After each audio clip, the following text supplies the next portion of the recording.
Massive protest conducted by BJP in the Belagavi against Satish Jarkiholi anti-Hindu statement. MLA Sasikala now leading the protest, and BJP workers smear black ink on Satish Jarkiholi's posters demanding an apology for hurting Hindu sentiments and faith. Former Karnataka CM Yediyurappa has hit out at Jarkiholi as he insulted sentiments of Hindus and described to disrespect the religious faith, whereas Yediyurappa also demanded an unconditional apology from Satish Jarkiholi. Massive protest by BJP workers against Congress leader and Rahul Gandhi's right-hand man Satish Jarkiholi for issuing anti-Hindu abuse. Massive protest conducted by BJP in Belagavi against Satish Jarkiholi's anti-Hindu statement. MLA Sasikala leads protests, and BJP workers smear black ink on Satish Jarkiholi's posters demanding an apology for hurting Hindu sentiments and faith.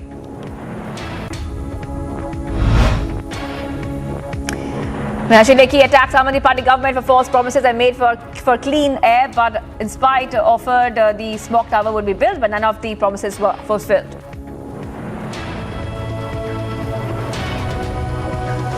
Republican Ohio Governor Mike Devine has won a second term in a race for the state's chief executive slot against challenger Nan Whaley, a Democrat who had hoped to regain a seat last won by her party 16 years ago.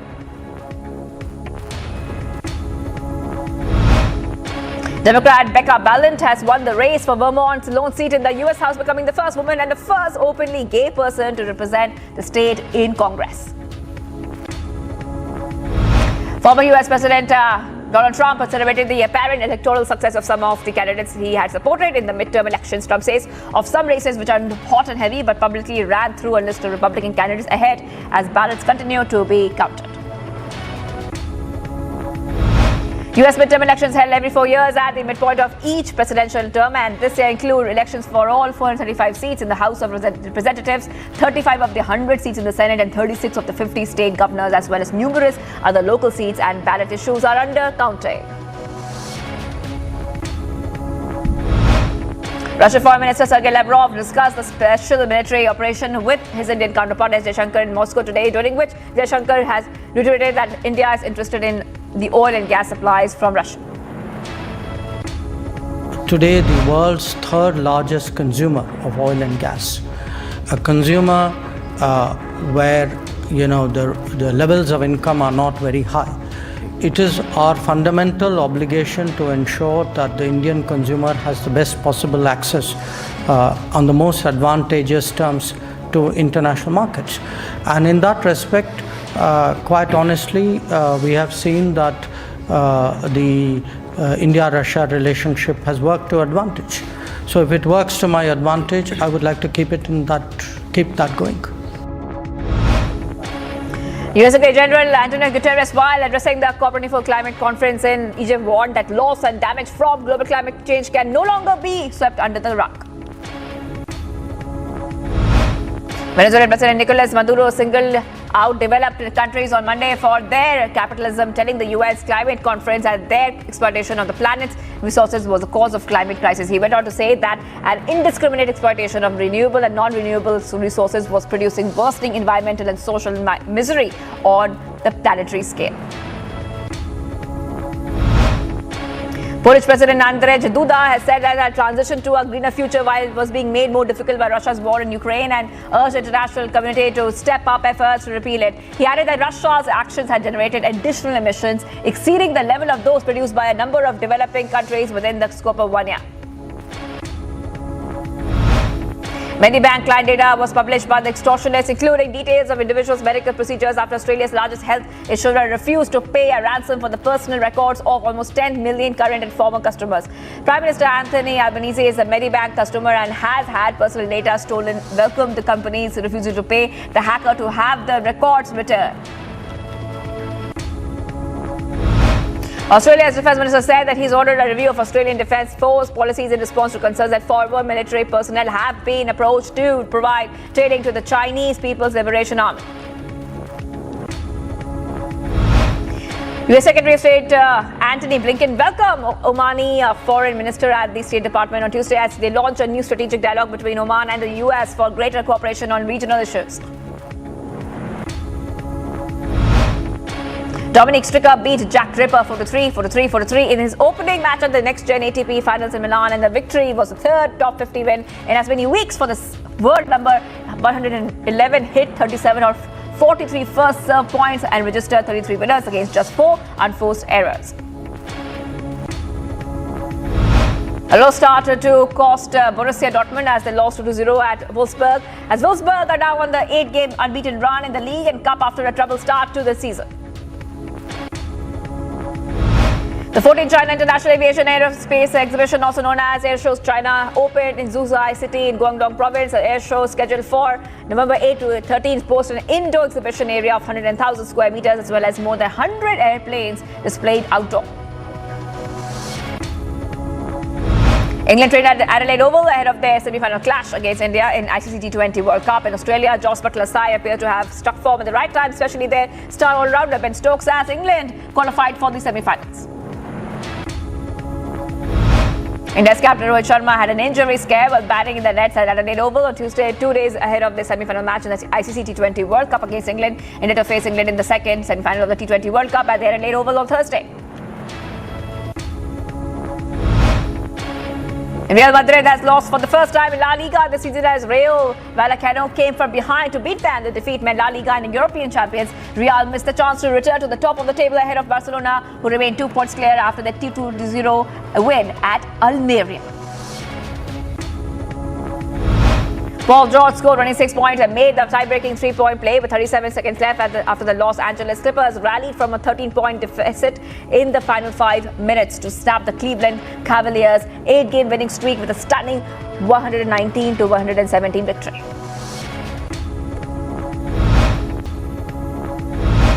And Pep Guardiola has criticized the post-World Cup schedule that will see last 16 rounds of the Carabao Cup played just a few days after the World Cup final. The World Cup fixtures are scheduled to take place in the week commencing 19 December as the final in Qatar is on Sunday 18th of December.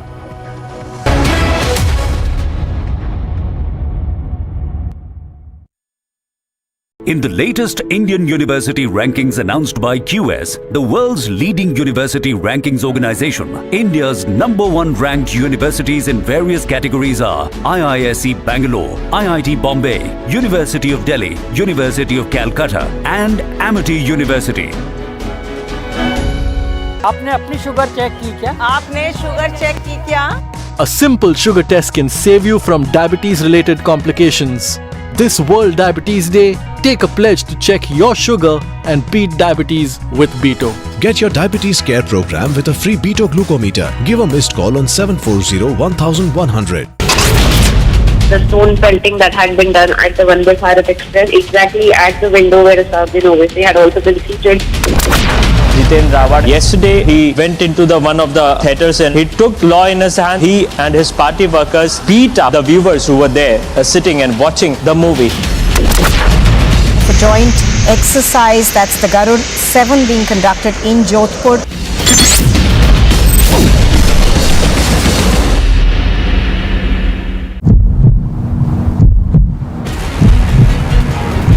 NCP के कार्यकर्ताओं ने मारपीट की. Jitendra Rawat went there inside the theatre and also beat up. Why are you not responding? Didn't you breach the privacy of those viewers who were watching the movie? Why don't you respond? Two states.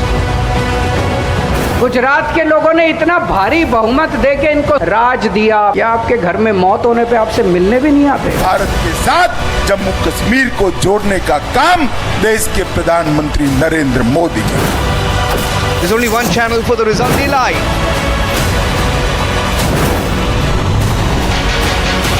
December 8 with Arnav. Fire broke out at the Indian Oil Depot at Patna's Sipara in Bihar in the late hours of Monday. Bus accident over there reported in Kupwara and Jammu and Kashmir. We're learning so far at least 20 people were injured. Kerala Union of Working Journalists is taking out a protest outside the Raj Bhavan against Governor Arif Mohammad Khan's comment of gagging 2 media groups in Kerala. As two states go to polls, who has the edge? Watch India's biggest opinion poll, the Republic PMark opinion poll, 7 p.m. onwards with Arnab on India's election news headquarters. December 8 with Arnab.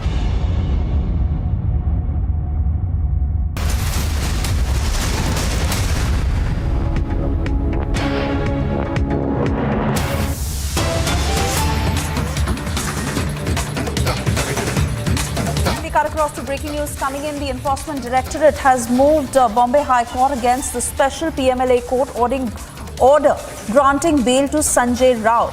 ED is all set to mention the plea at 4:30 p.m. before Justice Bharti Dangre. This is in connection to the latest development where Sanjay Raut was granted bail today by a special court in a money laundering case. The court had on the 21st of October reserved its order on the bail petition after hearing arguments from both sides. Sanjay Raut, who was taken into custody by the ED on the 1st of August in connection with alleged irregularities in the redevelopment of a residential colony in Mumbai. And this is the latest input that is just coming in, that the ED moves Bombay High Court against the special PMLA court order where bail has been granted to Sanjay Raut. The Enforcement Directorate is all set to mention the plea at 4:30 p.m. in less than an hour from now before Justice Bharti Dangre. We are trying to get in touch with my colleague Alisha, who's tracking all the details. I believe she's already connected with us on the phone line. Alisha, what's the next move of the ED? How are they now going to oppose this bail? Well, Suresh, you know that where the special PMLA court has already granted bail to Sanjay Raut on a surety bond of 2 lakh rupees. Moreover, it was also where the Enforcement Directorate, where the Additional Solicitor General Anil Singh, who was appearing on behalf of Enforcement Director, has requested the court to put a stay on the extension that to execute the bail that is given to the Sanjay Raut. But at 3 p.m., where the court has also rejected the application that was given by Enforcement Directorate, after which we know that Enforcement Directorate has already moved the Bombay High Court. Challenging the order of the special PMLA court of granting bail to Sanjay Raut, and it is all set even to mention the plea that has been filed by Enforcement Directorate at 4:30 p.m. Before the Justice Bharti Dangre in Bombay High Court. So we will see what the arguments that is going to be put forward, because this is today is just a mentioning of the application that has been filed by ED. But later we'll see what the date will be given to the Enforcement Directorate to continue with the hearing, because here comes the Enforcement Directorate clearly mentioned even during the hearing, the bail plea that was bail hearing that was ongoing before the special PMLA court, mentioning that Sanjay Raut was something an influence person. The case which has been ongoing since 2018, he could hamper the evidence and that could really affect the case as well, which is why his bail should not be granted. But certain will know that it's just an the detailed order is yet to be come out on what basis or what reason where the bail has been granted to Sanjay Raut is yet to be seen. But there is an objectional part that has already been given, and where the bail has been granted. But here comes the Enforcement Directorate, who has already moved in another application before the Bombay High Court, challenging the order that was given by Special PML Court, and where it is going to mention the plea at 4:30 p.m. All right, Alisha, we'll come back to you in a short while from now to get details as the story develops further. For the moment, we slip into a very short commercial break. Thank you for joining us. And yes, we are standing by for the largest non-stop live coverage on Republic, the opinion poll with Arnab Goswami at 7 p.m. Do stay tuned.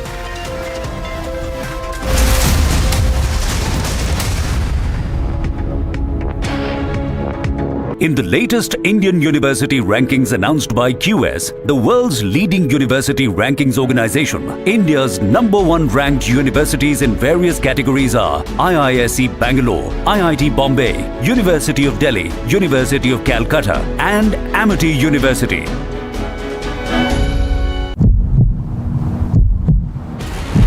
ने हाथापाई क्यों की थी बताइए ना। उस व्यक्ति का क्या दोष था जो फिल्म देखने आया था? आपका फोटो दिख रहा है वीडियो में, आपका फोटो वीडियो में उस व्यक्ति का क्या दोष था जिसने हाथापाई?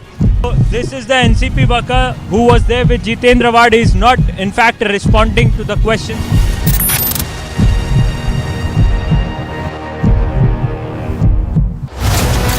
seats. कांग्रेस और कमीशन, कांग्रेस और भ्रष्टाचार, हम मिशन से काम करते हैं, वो कमीशन के लिए काम करते हैं। पैसों से चुनाव नहीं जितवाएंगे आप, कि आप अपने भविष्य के आधार पर अपना वोट देंगे। There's only one channel for the result day live.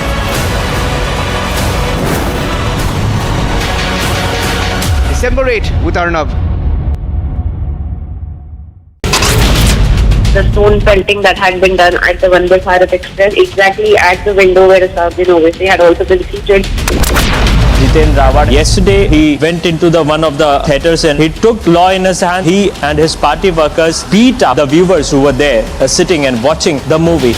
It's a joint exercise, that's the Garud 7 being conducted in Jodhpur.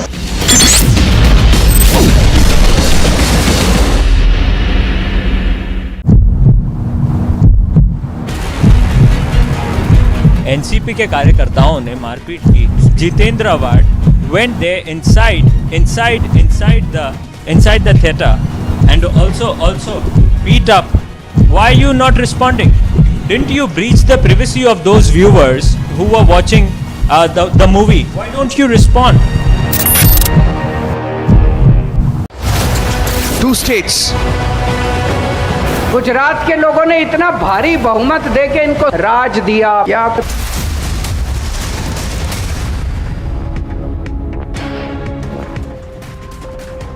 Himachal के लोगों को एक बात हमेशा याद रखनी है, कांग्रेस को विकास के कार्यों से दुश्मनी है, इसलिए वो इन सारे कार्यों को रोकना चाहती है। 2014 से 2017 दिल्ली में हमारी सरकार बन चुकी थी, आप हमें आशीर्वाद दे चुके थे, लेकिन हिमाचल ने जितने रोड़े अटका सकते थे अटकाने की कोशिश की, ताकि दिल्ली से जो विकास का प्रवाह यहाँ आए वो हिमाचल में नहीं जाना चाहिए। उन्होंने हिमाचल का बुरा करने का काम किया। वो कहावत है ना, चल दे घराटा मंज गट्टा पाना। कांग्रेस भी हिमाचल में विकास के घराट की चक्की को रोकना चाहती, इसलिए वो पुराना राजनीतिक रिवाज बनाए रखना चाहती है।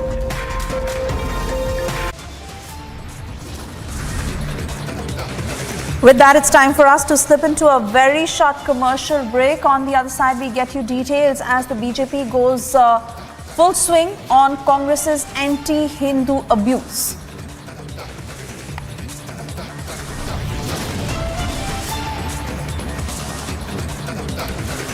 Also, there's no end to politics over Supreme Court's EWS verdict as the DMK is now to file a review petition.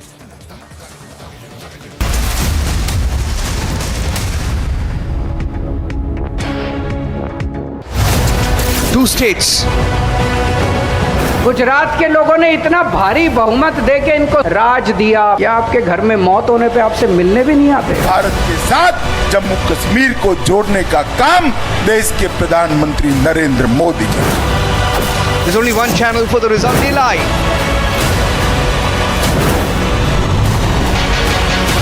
December 8 with Arnav. Fire broke out at the Indian Oil Depot at Patna's Sipara in Bihar in the late hours of Monday. Bus accident over there reported in Kolkata and Jammu and Kashmir. We're learning so far at least 20 people were injured.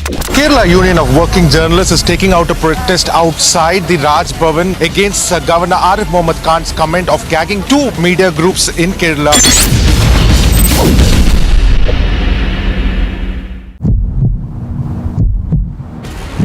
ने हाथापाई क्यों की थी बताइए ना। उस व्यक्ति का क्या दोष था जो फिल्म देखने आया था? आपका फोटो दिख रहा है वीडियो में, आपका फोटो दिख रहा है वीडियो में, उस व्यक्ति का क्या दोष था जिसने हाथापाई? This is the NCP worker who was there with Jitendra Raut is not in fact responding to the question.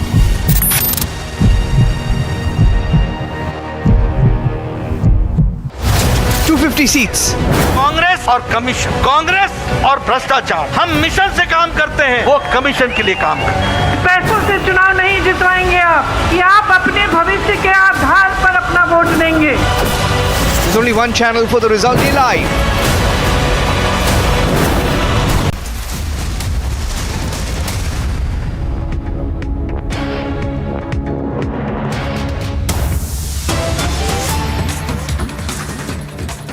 And cutting across to more breaking news coming in from the Punjab border, where border security forces have foiled narcotics smuggling bid by Pakistan.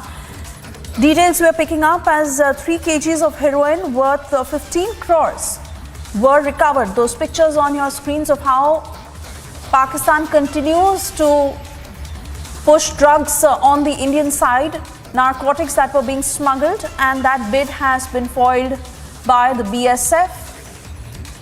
A huge recovery that was made, 3 kgs of heroin that was recovered by the BSF, which is worth 15 crore rupees.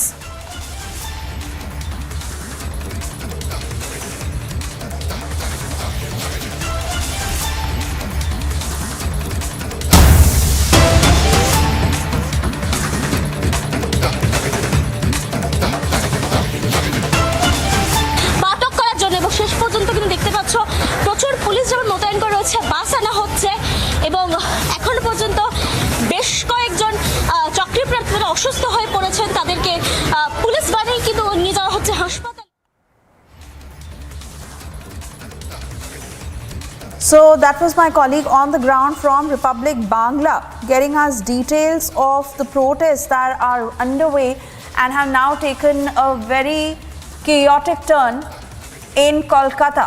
These are protests against the Mamata Banerjee government over the corruption in the Bengal recruitment, complete mayhem that is being witnessed on the ground. We'll try and cut across to my colleague who's catching all the live action of what is happening there and what the protesters are demanding. Several job aspirants who were also injured as a part of these protests over the massive storm that has evoked, where job seekers are now demanding justice. They are speaking against the Mamata government. Kishalay is joining us on the broadcast. Kishalay, what's the latest that's happening? We understand that it took a violent turn and many of those protesters who also stood injured. But how is the TMC now responding to it? How are they trying to take control of the situation? Well, exactly. The protest started at Exide crossing near Ravindra Sadan metro station, but also a part of the protesters reached in front of Abhishek Banerjee's house, and they were protesting right there at the spot of Abhishek Banerjee's house, and all of them are also being taken away in the prison vans in the bus that was being brought by Kolkata police, and all of them are detained. Most of them are detained and being taken away, and many of them are injured, as you rightly pointed out. All these job seekers, all these protesters are demanding just one thing: a fair recruitment policy, a fair way of recruitment, a fair way of recruiting the candidates who are eligible and rightful for what they are demanding. That's what they are demanding. However, we have seen in the past few years and past few months especially that because of deep-rooted scams, there has been different allegations of ministers of the Trinamool Congress government, ministers who are involved in scams, who denied in a way jobs to all these eligible candidates, and now they are right on the streets of Kolkata, in the heart of Kolkata, in Ravindra Sadan, demanding what they rightfully deserve, their jobs. 2014 primary teacher candidates, they are right now out on the streets. That's what we are showing our visuals, live visuals from Kolkata streets, dramatic protests of all these teachers, of all these job seekers who are seeking jobs in different education departments, especially in the primary teachers department, and some of them reached Abhishek Banerjee's house demanding that Abhishek Banerjee previously promised them that soon they will get their jobs, but they did not get their jobs. Therefore, they have come to Abhishek Banerjee's office, beg your pardon, not house but office. They have come to Abhishek Banerjee's office in order to seek their jobs what they rightfully demand. However, Abhishek Banerjee did not respond. He did not come out. The police vans, the police personnel reached at the spot, and many of the protesters got injured because forcefully they were evicted from that particular location, and many of them were being taken away in buses and prison vans, and they are being taken away forcefully. We could see that the police were dragging all these job seekers, protesters. All right, Kishale, we'll keep coming back to you. The situation is certainly getting intense, and we see how many of those protesters or job aspirants, so as to say, raising their voice against the Mamata government over the biasness, are now seeking justice. We'll come back to you after a very short break. Also, a quick check of the big stories we are tracking as the countdown has begun for the polls in Himachal Pradesh. 3 days to go. Massive campaigning is underway.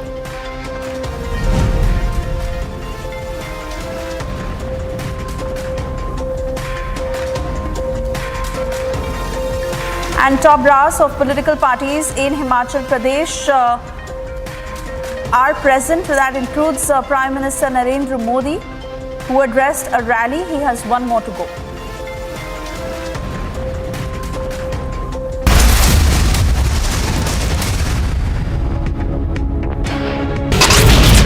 The stone pelting that had been done at the Vande Bharat Express, exactly at the window where obviously had also been seated.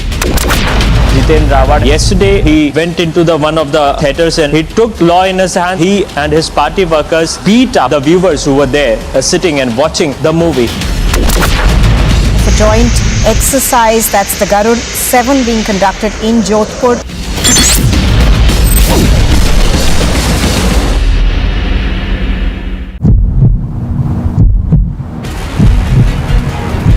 NCP के कार्यकर्ताओं ने मारपीट की. Jitendra Rawat went there inside the theatre and also beat up. Why are you not responding? Didn't you breach the privacy of those viewers who were watching the movie? Why don't you respond? 2 states. Gujarat के लोगों ने इतना भारी बहुमत देके इनको राज दिया कि आपके घर में मौत होने पे आपसे मिलने भी नहीं आते. भारत के साथ जम्मू कश्मीर को जोड़ने का काम देश के प्रधानमंत्री नरेंद्र मोदी ने. There's only one channel for the result. Live.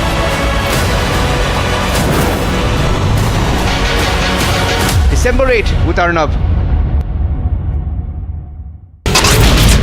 Fire broke out at the Indian Oil Depot at Patna's Sipara in Bihar in the late hours of Monday. Bus accident over there reported in Kolkata and Jammu and Kashmir. We're learning so far at least 20 people were injured. Kerala Union of Working Journalists is taking out a protest outside the Raj Bhavan against Governor Arif Mohammad Khan's comment of gagging 2 media groups in Kerala.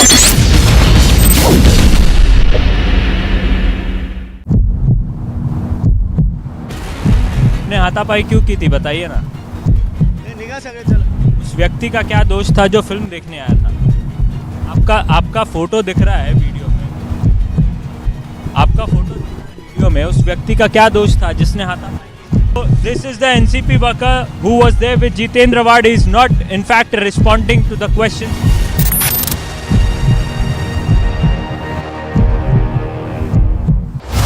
250 seats. Congress और commission, Congress और भ्रष्टाचार. हम mission से काम करते हैं, वो commission के लिए काम करते हैं. पैसों से चुनाव नहीं जितवाएंगे आप, कि आप अपने भविष्य के आधार पर अपना वोट देंगे. There's only one channel for the result. Live.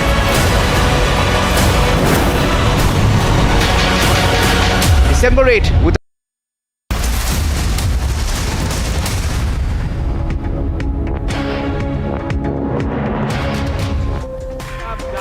हैरान रह जाओगे कि 1 रैंक 1 पेंशन की वजह से अब तक लगभग 60,000 करोड़ रुपया देश भर के हमारे फौजी परिवारों के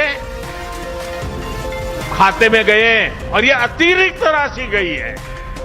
और साथियों, आपको ये भी नहीं भूलना है कि यही कांग्रेस है जिसके नेता आर्मी चीफ का अपमान करते हैं, फौज के लोगों की तुलना गुंडों से करते हैं। यही कांग्रेस है जिसके नेता सर्जिकल स्ट्राइक पर सवाल उठाते हैं, हमारे वीर बेटे बेटियों के शौर्य को कटघरे में खड़ा करते हैं। भाइयों और बहनों, भाजपा की सरकार के लिए देश की सुरक्षा और सैनिकों की सुरक्षा सर्वोपरि है। इसलिए आज देश में ही आधुनिक अस्त्र शस्त्र निर्माण किया जा रहा है। कांग्रेस ने रक्षा घोटालों का जो तौर तरीका बना दिया था, उसको बदला गया है। Stepping into a very short commercial break, a quick check of the big stories we are tracking back to back. Two Vadra Congress leaders indulge in Hindu hate abuse. BJP hits out. And the countdown has begun for the polls in Himachal Pradesh. 3 days to go as massive campaigning is underway.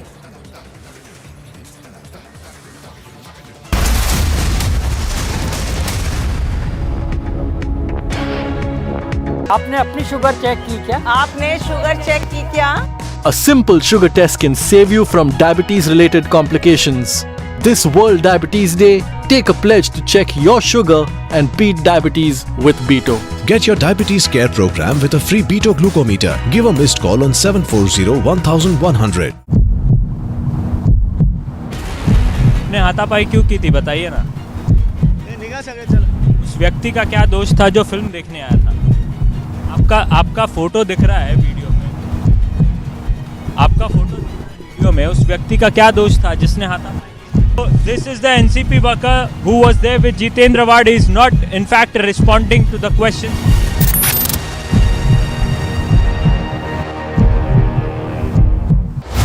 250 seats. Congress और commission, Congress और भ्रष्टाचार, हम mission से काम करते हैं, वो commission के लिए काम करते हैं। पैसों से चुनाव नहीं जितवाएंगे आप, कि आप अपने भविष्य के आधार पर अपना वोट देंगे। There's only one channel for the result day live.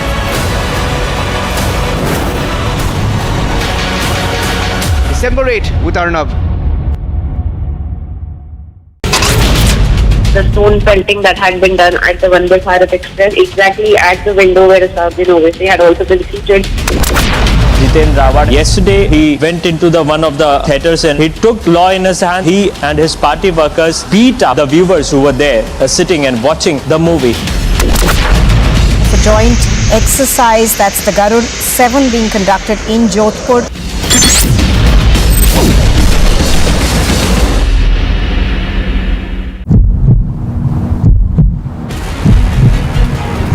NCP के कार्यकर्ताओं ने मारपीट की। Jitendra Rawat went there inside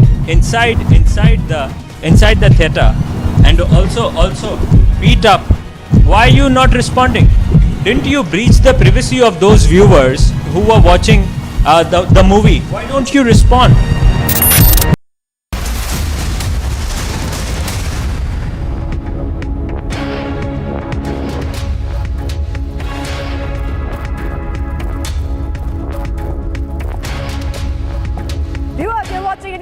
Number one news channel Republic TV. I'm Shivangi Shukla, and do not miss the special coverage today at 7 p.m. India's biggest opinion poll with our editor-in-chief Arnab Goswami. But first, the headlines we're tracking right now at 4 p.m.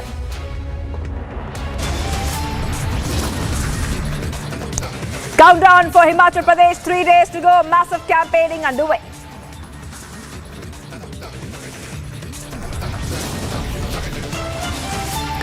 Top brass of political parties deployed in Himachal Pradesh. The Prime Minister leads the BJP campaigning.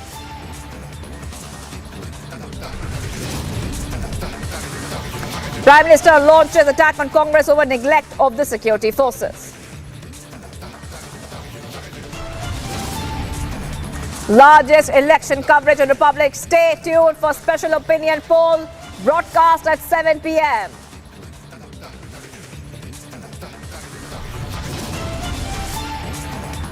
Back to back, two Vadra Congress leaders indulge in Hindu hate abuse. BJP hits out.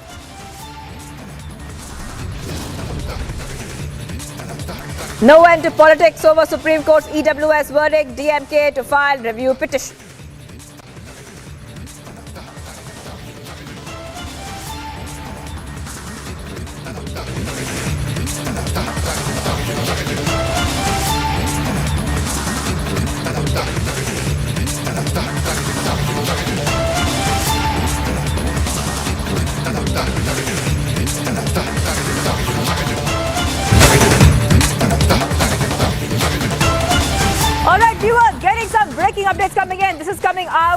from West Bengal. The job seekers are staging protests in Kolkata against Mamata Banerjee government. The visuals on your screen as well. Massive anger on the streets of Kolkata. Protests near Abhishek Banerjee's office as well. Back-to-back protest showdown happening in Kolkata and West Bengal. Let's go straight to Kishale in a Republic Bangla newsroom. Kishale, we are seeing dramatic escalation outside Abhishek's office right now. Take us to the details and what our viewers are seeing on the screen right now as anger builds against the Mamata Banerjee government.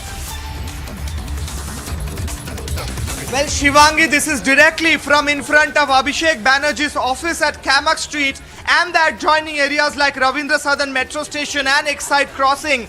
The protesters first reached Exide Crossing near Ravindra Southern Metro Station, and the police detained many of these protesters and the police took them away in prison vans. However, a part of these protesters reached Abhishek Banerjee's office. Just in front of the office, they were protesting and demanding for their rightful jobs. We saw previously, Shivangi, that Abhishek Banerjee had a meeting with some of these job seekers, some of these protesters a few months back, and he promised them that there will be action taken by the government, the state government. However, he is not a part of the government. He said that he will be ensuring that some action is being taken. However, today the 2014 primary teachers candidates, they were protesting and they reached Abhishek Banerjee's office and they were demanding that Abhishek Banerjee should meet them and should talk to them and should give them assurance that they will be getting their job that they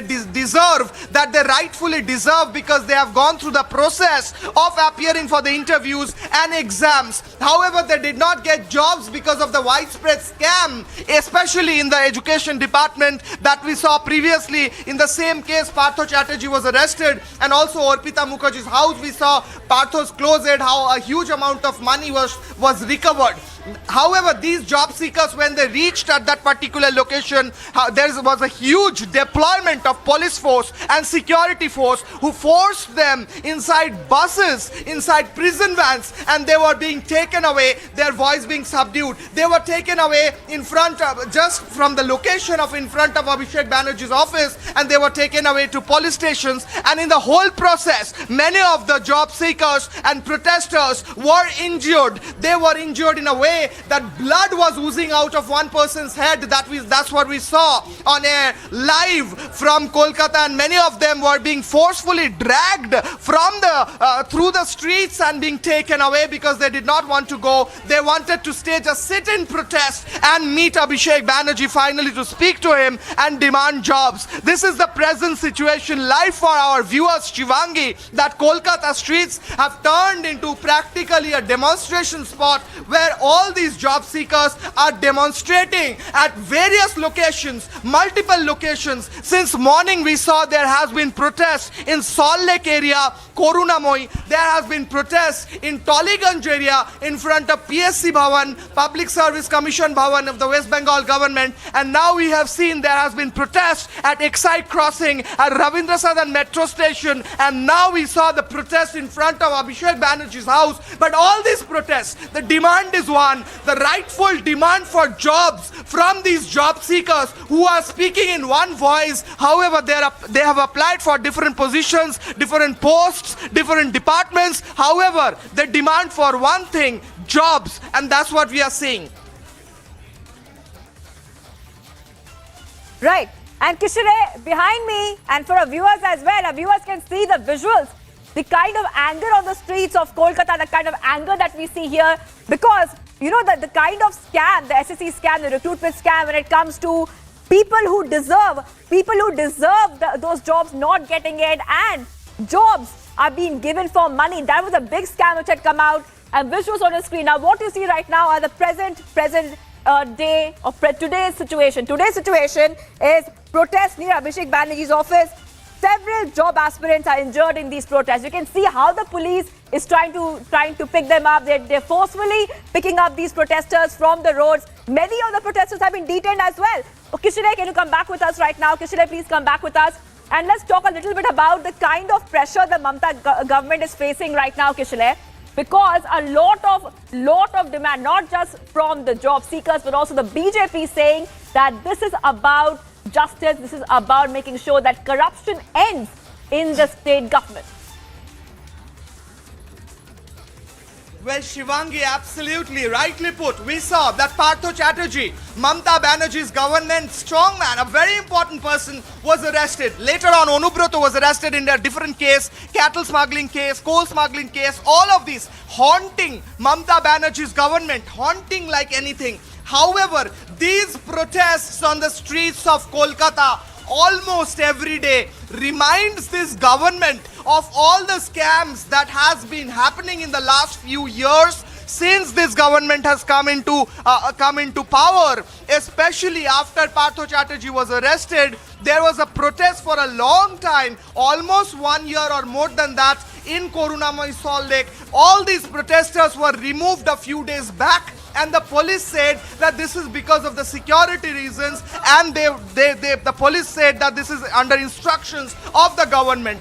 When these protesters were removed, we saw that there were further escalation in protests, and there were an increase in the number of pockets where the protests were happening. There were different pockets of protests. So at one hand, as you rightly pointed out, the scams, the SSC scam, the recruitment scam, the coal scam, the other scams, the cattle smuggling scam, all these scams, and many of Mamata Banerjee's strongmen, many of the important persons in our government and in our party in jail, behind bars, being asked questions by the different agencies like CBI, ED. And on the other hand, all these protests almost every day turning violent, clashes with the police, the protesters being bloodshed. We saw today that blood was oozing out of one of the protesters' forehead. All these visuals coming directly from Kolkata every day, of course, haunts our government and reminds this government of all the corruptions that has happened in the past few years. Of course, we are keeping a track from Republic on every move that is being done. Exactly, we are keeping a track, Shivangi. Right. Well, thank you, Kishore, for getting us all the details. Kishore is getting us the top details from our Republic Bangla newsroom, where right now a lot of anger on the streets of Kolkata, job aspirants wanting justice, wanting that they should get jobs on merit and not giving money and not on the plank of corruption. Well, Kishore, thank you for getting us all those details. And as you can see, viewers, right now the protests are continuing. Police are detaining the protesters as well, and some of the protesters are also being injured. But let's move on to the other story right now. Big row has erupted after some Congress leaders have made anti-Hindu statements. Now, as Congress leaders get embroiled in back-to-back, I repeat, back-to-back Hindu abuse controversy, there's no apology or remorse from the party. There has been, in fact, no apology from Satish Jarkioli. He has said he will not apologize. What he said is correct. What he said is correct. That's the stand that he is holding right now. But, of course, a lot of protests against him. The BJP demanding his resignation at this point of time. Now, a comment has come, the big update, a comment has come from Priyank Kharge, who says the BJP is making a big issue of it. Let's play out that comment by Priyank Kharge.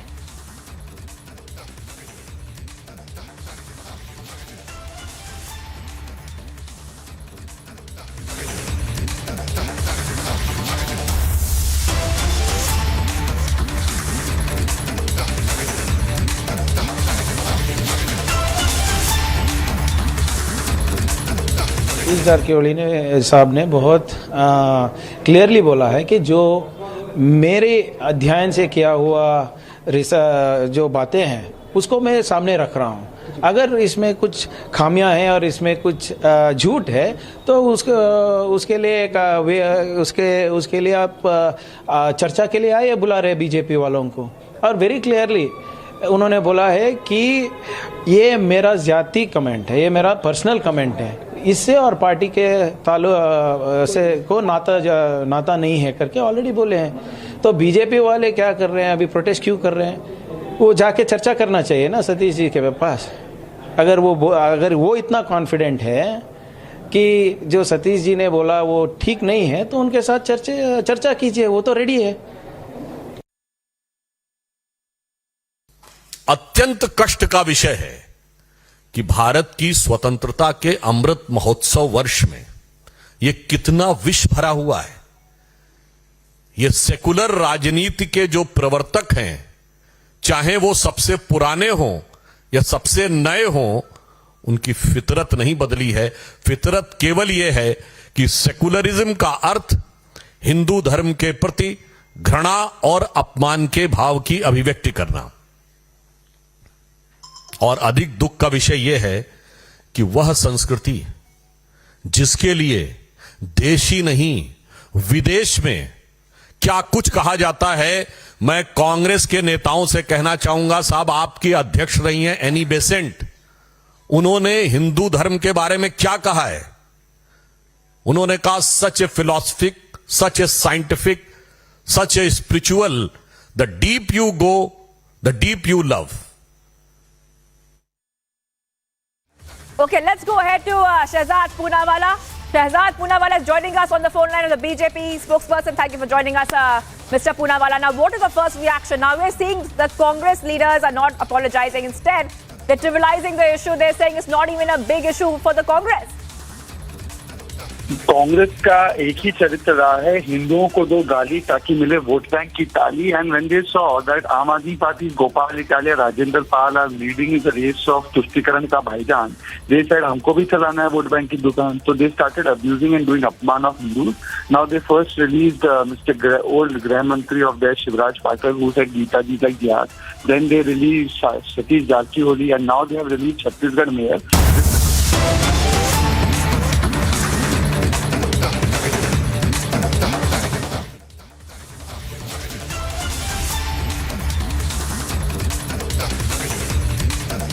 All right, viewers, getting some big breaking right now. What we can tell you is that Nirav Modi is going to be extradited. Nirav Modi to be extradited. Big news coming in right now, viewers, on Republic TV. This is a big update we're getting for you. Where we are learning so far is that Nirav Modi will be extradited. This is a especially significant story right now because we have been waiting, in fact, for such kind of news on the extradition.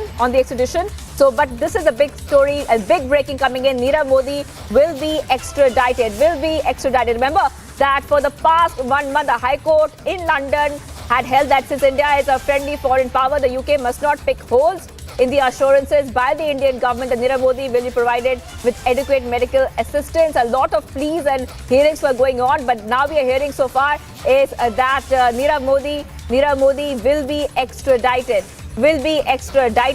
And this is the big breaking we're getting for you right now on Republic TV. This case has been happening for a while right now, to and fro, because Nirav Modi is a diamond merchant who was facing charges of fraud and money laundering in India in connection with the Punjab National Bank scam of approximately $1.5 billion. And remember, Nirav Modi had fled India when the PNB scam was unearthed and a multi-agency probe had begun. This is a big victory for India as well, when Nirav Modi will now be extradited. He has in fact, this will be a big win. It's a big win for India as well, a big victory for India, and a big win also coming in for the Modi government. Remember that this case has been going on for quite some time right now, where a lot of hearings have been taking place, back and forth hearings have been taking place, and in fact, the 51-year-old diamond merchant's defense team had claimed that the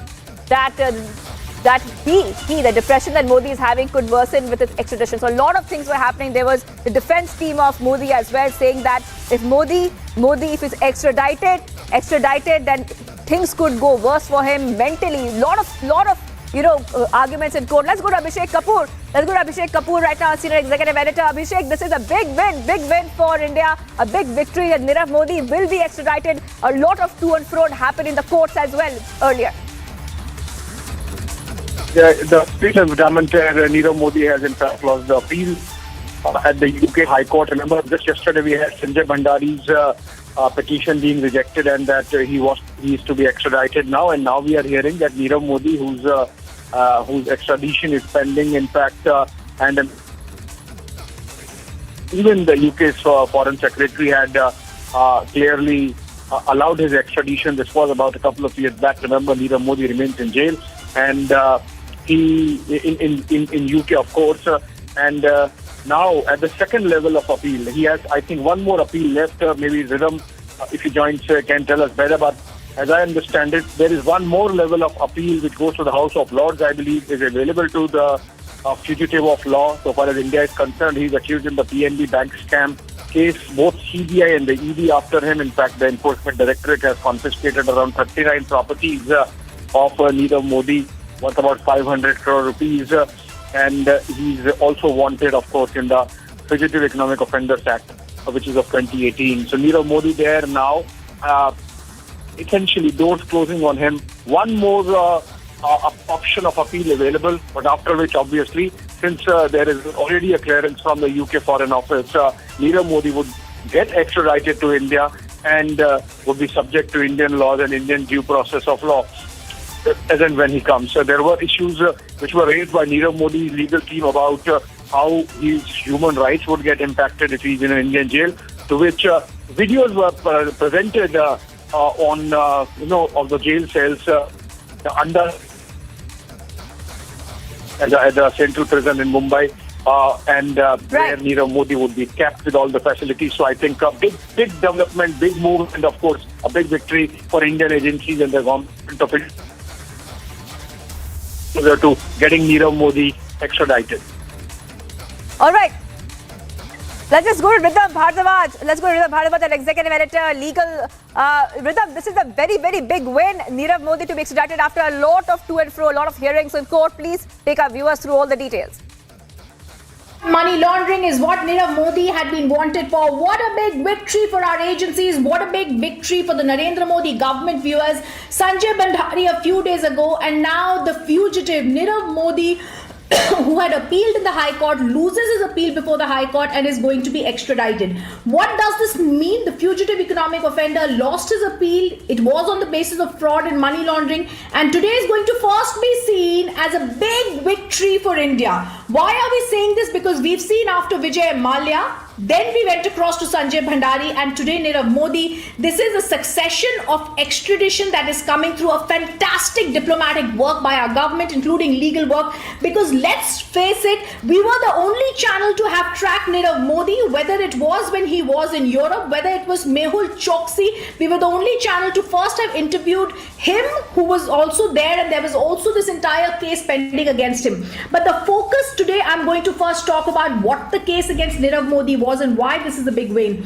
The High Court in London had heard the case of the Nirav Modi case for 3 long days. There was a lengthy exposition of the diplomatic assurances on mental health, indicated the court's judgment would be precedent setting.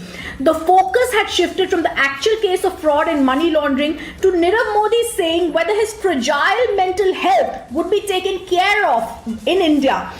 There was also Helen Malcolm, who represented the Crown Prosecution Service, who remarked it's inconceivable that Nirav would have not stood trial in the UK based on this current situation, as both the sides had to convince the court on Modi's depression and how much he suffers. The arguments revolved around the theme of his mental health, and his fear of being killed are not true, which is what the Crown Prosecution.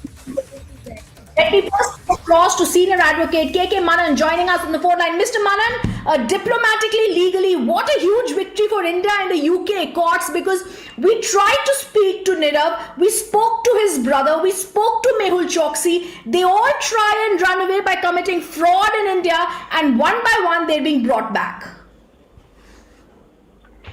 But I can say in one sentence, that is a big victory of the Indian government, Indian diplomacy, and moreover, Indian public. Indian democracy ultimately win in the another larger democracy in England. Ultimately, the public money may get back through when he will come to India. Yes, and I also want to ask you, as one of the country's top law office, one of the country's top criminal lawyers, Mr. Manan, in the past we've seen a lot of people have been able to get away, but today Nirav also loses his appeal, clearly shows this government is going to get back these fraudsters. You see that there is a difference between previous governments and the present government. Present government does not play loose in the court, whether in India or in abroad. Especially in extradition cases, you will find it another person that his relative will also come back, will be brought back in India, because our diplomacy and our top lawyers of the country who are pursuing the extradition matters in abroad, working diligently, hard-working, and the day is not far away when other person, Nirav Modi and Choksi, whatever Choksi, Nirav Modi, and even Malia, all will be brought back, and you will find the day is not far away. Yes, I also want to ask you one rather last question. All of them in the courts abroad, Mr. Manan, talk about depression, mental health. They also say Indian prison conditions are not good. But today it was a very proud moment for us when this hearing was going on in the UK court, and it's Lord Justice Stuart Smith who pointed out India is a friendly foreign power, numerous cases where people have been extradited. So to say that jail conditions are not good seems to be one of the basic things they say, and now it seems to be something that it's not going to hold true in UK courts. They are not the VIPs, even whether VIP or a criminal, whatever, everybody, every citizen in India, whether outside the jail or inside the jail, or all are being treated equally. Even Indian jails are not, you can say, other people are not living here. Other prisoners are not living here. They are the special people sent by the God on the earth. And just they are playing ploy, nothing else. It will not work anymore now in abroad also. Absolutely. Even Mr. Malia also took. Absolutely. I thank you, Mr. Manan, for being with us. Absolutely truthful, as you're saying. Viewers, I just want to go across and give you details of what's been happening in the case, and we'll also get you more reactions coming in on the case. But first, the rather ridiculous stance of Nirav Modi before the UK courts, where he said his mental fragile health will be tampered in India. And then we saw the advocate for the Crown Prosecution Service, that is Helen Malcolm, who appeared for the Indian side, which is for the CPS, and said it's inconceivable that Modi would not have stood trial in the UK on these situations. In fact, there were two possibilities that he says there's a fear of him being killed. But at both the doctors had stated, and everyone stated, that he can also be treated for depression in India. There was Edward Fitzgerald, who argued in Modi's defense, said there were chances his condition would deteriorate. The court also took into consideration and took there were two psychiatrists also that the court heard their opinions, and Professor Fazal for the prosecution said he only has mild depression and expressed uncertainty. But these are details of today's order. I also want to go to the lower court, the UK court order, viewers, earlier, which had held him guilty for fraud. The PNB scam case, where it had actually been held guilty that his extradition should be there. Let me tell you what happened at that time. And a British court had reserved its judgment at the end of the hearing on whether there should. I'll just give you the details now. 51-year-old Nirav had told the court that he should not be extradited back in the 2 billion Punjab National Bank loan scam case. A two-judge panel continued to hear arguments on his so-called high risk of suicide, but after hearing everything, the court said no, he has to, on money laundering charges and other charges, be brought back to India. These mental health and human rights grounds will no longer hold true. This is also happening after earlier the Westminster magistrate, he's been currently in Wandsworth prison in southwest London, and he says that he suffers from recurrent depressive disorder. Keeping all these things aside, the CPS said that the darling dweller with celebrities on his arm has very serious charges on him involving the PNB's missing billions. I want to tell our viewers, as we putting forward this story, trying to get reactions and trying to get people, as Nirav Modi loses appeal.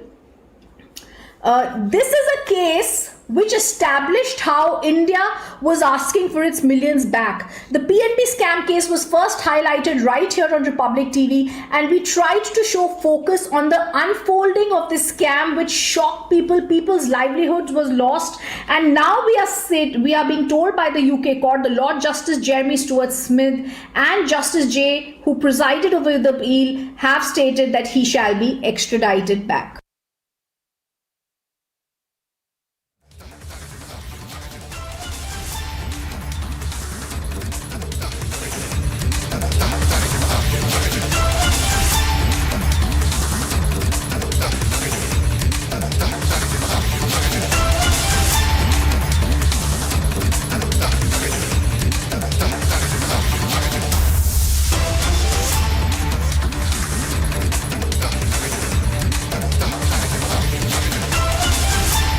now to be extradited back. 3-day long arguments. I'm also trying to look at how there was there was earlier a big win for India, and the London court had earlier ruled that it is in July 28th that on money laundering charges he has to be booked.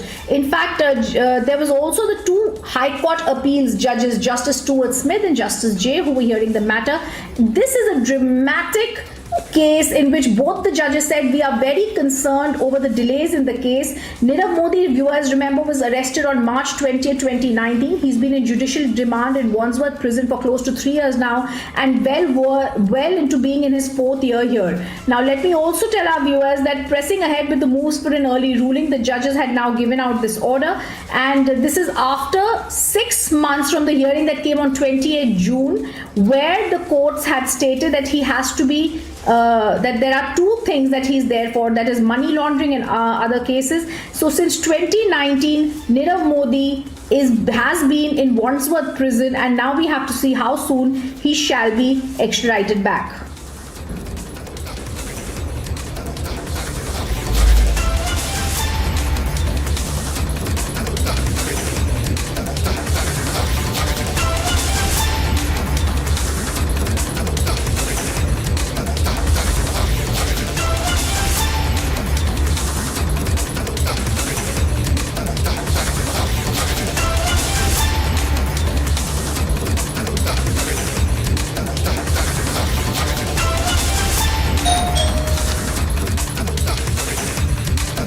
So coming from today's order, there is also a detail that in 14-day period they have Nirav Modi has only one last legal remedy, viewers, which is a 14-day period to appeal before a higher court. That is the last appeal he has. Let me first now go across to Subhash Jha, who's patched on the phone line with us. Mr. Jha, your first reaction, and India after Bhandari and Malia now gets Nirav Modi. It's a trio when once again the Narendra Modi government is able to deliver on its promise and have these people extradited. We're only waiting for how soon?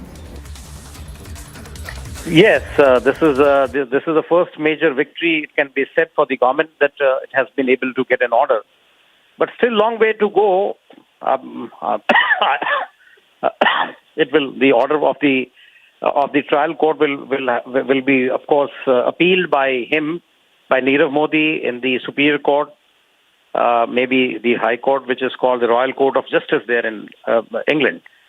So let us wait for the outcome. But yes, it's a victory for India for sure, that it has been able to get an order of extradition as against Nirav Modi after such a long pursuit. And the pursuit has been very long and hot as well. Over to you. Yes. Mr. Jha, I also remember what happened in the PNB case when he ran away with our millions. Mehul Choksi also, had gone away. The PNB scam case, he was investigated in the 2 billion Punjab National Bank foreign fraud case. The Indian government wanted him for criminal conspiracy. This luxury diamond jeweler, the way he tried to cheat, corrupt, money laundering, fraud, embezzlement, and everything clearly shows that now it's time that India says we want our money back. Absolutely. And I don't think the government is leaving any stone unturned in their hot pursuit to get these fugitives back to India so that they face the trial in the country of their origin. I also want to ask you about this rather ridiculous stance that Nirav Modi took before the High Court asking for appeal, Mr. Jha, where he says, I am depressed and therefore I believe I am having suicidal thoughts, and that's the reason I should not be brought back to India. Let me actually, Mr. Jha, after you answer that, go across to our colleague Deepthi. Yes, Mr. Jha. See, depression, who is not depressed today? Everybody is depressed, and you're bound to be depressed if you are involved in this kind of a scam, which and the government is in hot pursuit of you. You are hiding, you have taken asylum in a foreign country, and India is leaving no stone unturned in its hot pursuit. So therefore, you're bound to be stressed. But stressed does not mean or does not entitle you for any relief, because if we start giving relief to an accused on the ground of he or she being stressed, then every accused will claim that he is stressed. You're bound to be stressed. You have committed a crime, and you must face the prosecution in the country where you have committed the crime. You can't take refuge under the pretext of you being stressed. You should have thought over it again and again before committing a crime of this magnitude.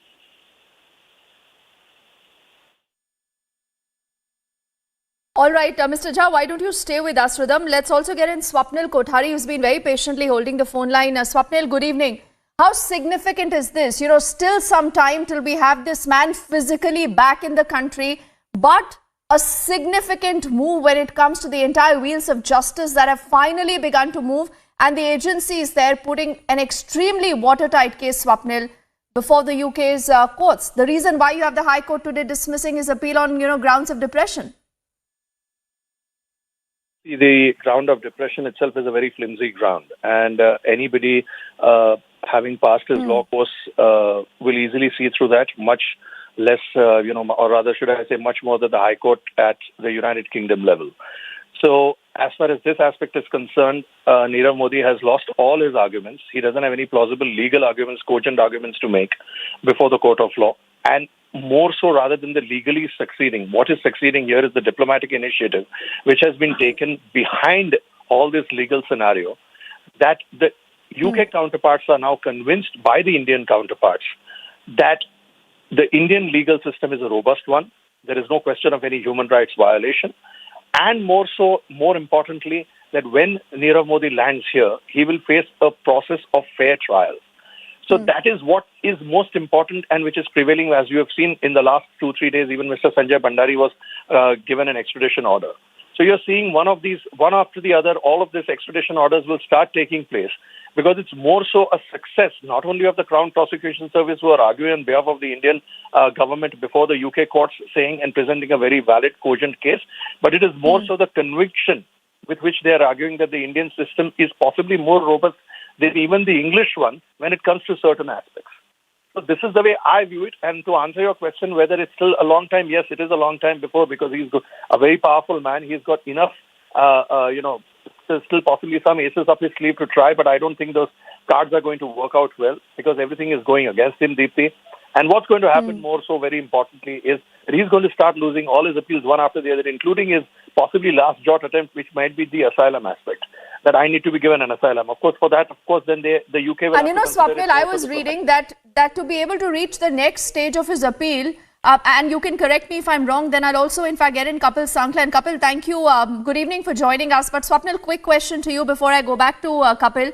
I was reading, Swapnil, that it's not even easy now for him to approach the Supreme Court, because unlike here in India, in the UK, the Supreme Court listens to cases only of public interest, and clearly this does not fall in that category. So what really does this then mean, Swapnil, going ahead for the man, or you still believe that there could be some ways through which he could be just buying time? Whether it's in a public interest or not in a public interest is eventually for the UK courts to determine.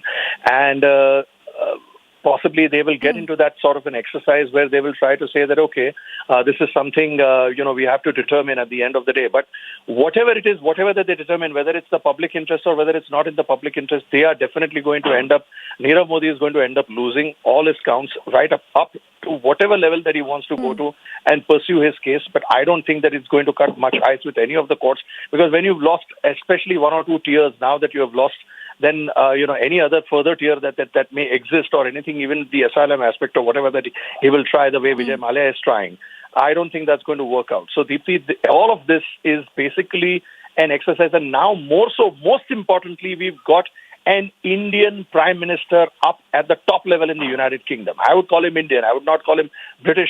I would call him with an Indian origin. Let's put it that way, to be precise, politically precise. So he is going to be able to influence much better the entire judicial system in that sense, because obviously the judiciary cannot function totally independent of political, influence in some form or the other. So if he presents and says that, look, the Indian judicial system is much better, and it is not something which you have to worry about. So obviously that echoes through the corridors of the UK courts, and which it has been echoing. So I see a great possibility of us succeeding in getting whoever we want back. But it's going to take a while. Because and clearly a message there. Yes, it will. It will. We've seen Vijay Mallya. We've seen how that case has moved. Just 2 days ago, 48 hours ago, Abhishek, Rhythm, we were breaking the story about, Sanjay Bhandari, who again is going to be extradited back to India. Today, you have the story of Nirav Modi, and it's clearly going to be Mehul Choksi next. Kapil Sankla, the UK court says extradition will not be unjust. The very fact, that you can manage an extradition from the UK, Kapil, everyone knows is a Herculean task. It isn't easy. The very fact that this case has reached where it has, Kapil, how important is it? I think, as was said, this is truly a proud moment for us. They've been, past years of poor legal representation. I think the strategy that has been used in legal acquisition that has been fantastic. I remember this was, I think, in February 21, if I'm not mistaken. There was this question where challenge was made from the Westminster Magistrates Court in this matter, right? And at that time, we were resisting this argument and saying that, what has been done and what can be done, this will be challenged or not. The fantastic thing is that there have been consistently 2 orders in our favor, and that's actually a huge thing for any court. You see, what happens is that when you go to the Supreme Court, as you rightly said, that the Honorable Supreme Court there only look at matters which have point of view of law or public importance. So as far as public importance goes, this matter will not be admitted. The other is law. On the question of law, there are 2 orders or 2 judgments against this gentleman. So I don't think that this is now going to take a very, very long time, considering that the Supreme Court there expedites matters. It's not a very slow process there. And the order made by the Magistrates Court, I think the Westminster Magistrate Court, was also a very well-reasoned order. And this was also on the points where, it was argued that there is a political character to it, etc., etc. And none of those arguments cut any ice. They haven't cut any ice in the High Court as well. So I think it's a great, great movement for us. I think what has been done is fantastic. And I think that the test, so to say, the test of time has shown that the Westminster Magistrate Court has been allowed. The High Court has also passed an order in favor of that, and I think extradition is not so far away now. Kapil, why don't you push that point a little further? Then we'll go back to both Abhishek and Rhythm. Help us understand what is the procedure like, because anyone who understands the law will be able to tell us that extradition from the UK, like I reiterated, is a Herculean task. It isn't easy. But the fact that you have Indian agencies that are putting out watertight cases, Indian agencies, Kapil, again and again sending out that message that you can't be looting the country and believe that you can run away and be safe at another land. So I think now what should be done is you can run away, but you cannot hide. So as far as the law is concerned, you see it's a very Herculean task. There was an extradition treaty that was signed in 1992, if I'm not mistaken, which was subsequently ratified. The extradition treaty basically stated that there are certain exceptions where the government there can choose cases of political character, issues pertaining to race, religion, nationality, where cases pertaining to death penalty, etc.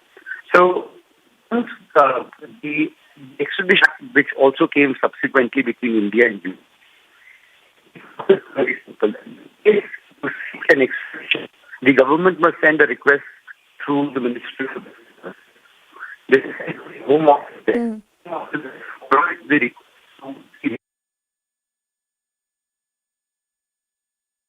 Okay.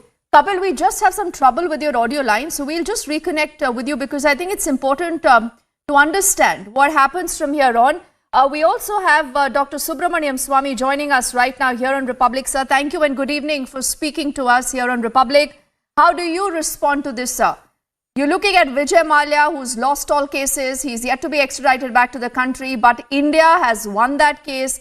Then you have Sanjay Bhandari. Today, the news breaking that Nirav Modi is going to be next. But he's not being extradited. They have dismissed that. They didn't agree with his claim that he was not in good health. But they said that we can't be unfair to you, and therefore they have not agreed to it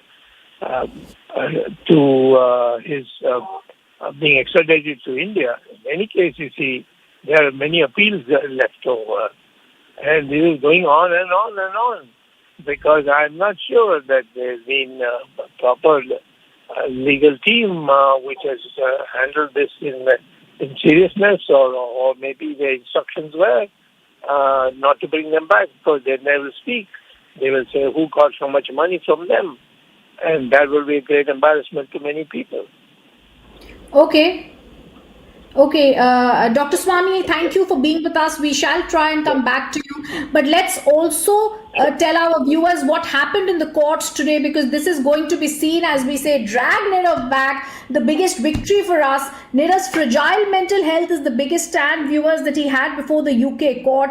And now the state of prisons, lack of proper health care, under trial, slow judicial process is no longer going to hold true. Absolutely absurd that Nirav argued deeply before the High Court that he's depressed, and it's lousy that PNB fraud accused says high risk of suicide in India.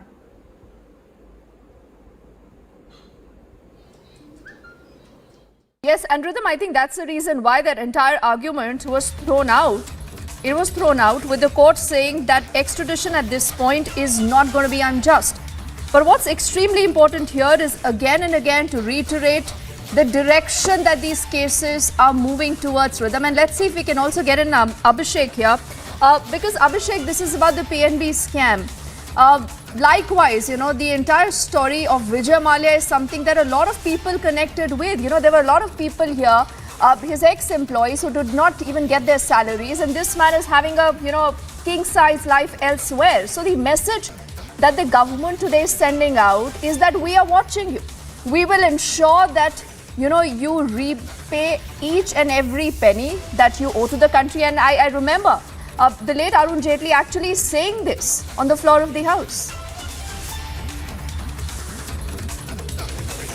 Oh, absolutely. In fact, that is the reason why, Deepthi, that legislative changes were brought in, and the Fugitive Economic Offenders Act was brought in 2018 to make sure that a repeat of the likes of Vijay Mallya to Nirav Modi to Mehul Choksi to Sanjay Bhandari does not happen, and that India is armed to the teeth with law when it comes to dealing with the courts in these foreign jurisdictions. And that's something which is paying dividends in terms of, the minutiae. For example, in the case of Vijay Mallya, and Rhythm would know it, that when he said that, I can't live in a jail because my human rights are affected. And remember, in these extradition proceedings, the UK courts are guided by a dual criminal law system, where whatever is crime in India is also supposed to be a crime in United Kingdom, and also has to, submit to the provisions of the European Human Rights Convention for a person to be extradited. So Vijay Mallya said, I can't live, my human rights get compromised if I live in Orthon Road jail.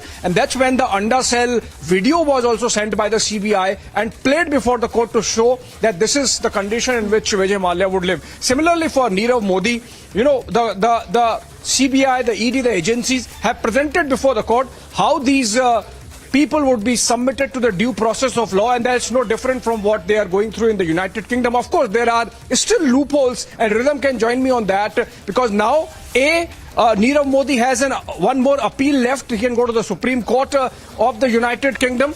Also, like in the case of Mallya, we have seen, Deepthi, that Mallya, apart from the extradition proceedings, parallelly started a political asylum plea with the UK Home Department, and that's something which complicates things. In fact, this has cast a shadow on India's negotiations on free trade agreement with the United Kingdom, because we want mobility options, including extradition, on which the British are a little notorious.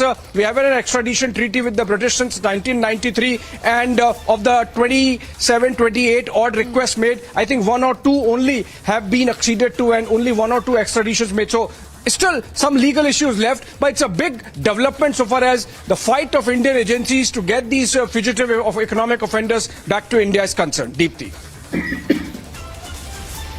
Absolutely. Drag Nirav back. That is the hashtag. Abhishek and Rhythm, we are on top of that story. On the other side of this quick break, we come back with more reactions and we tell you exactly how long before this man, this one who looted the country, is going to be dragged back. Not just that, also keeping our eye on domestic politics. Republic, your election news headquarters, is building up to that big election in the hill state of Himachal. And starting this evening, you are looking at the biggest coverage here on Republic.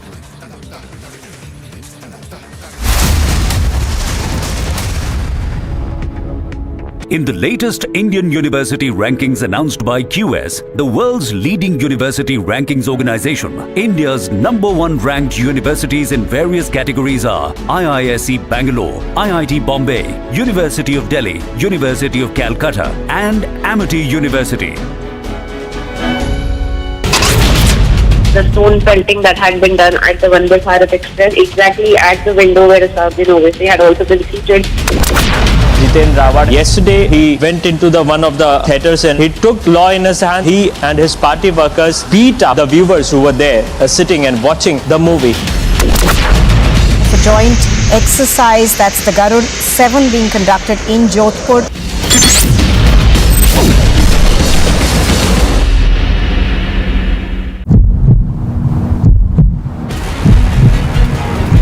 NCP के कार्यकर्ताओं ने मारपीट की. Jitendra Rawat went there inside the theatre and also beat up. Why are you not responding? Didn't you breach the privacy of those viewers who were watching the movie? Why don't you respond? 2 states.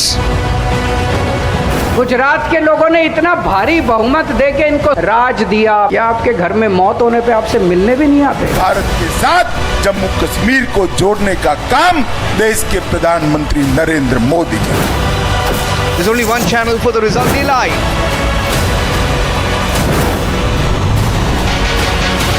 December 8 with Arnav. Fire broke out at the Indian Oil Depot at Patna's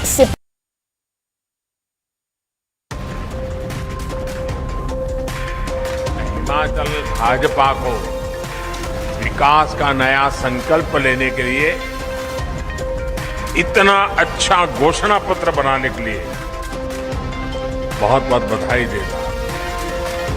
Himachal Bhajpa के 11 शुभ संकल्प यहां के विकास को नई ऊंचाई पर ले जाएंगे.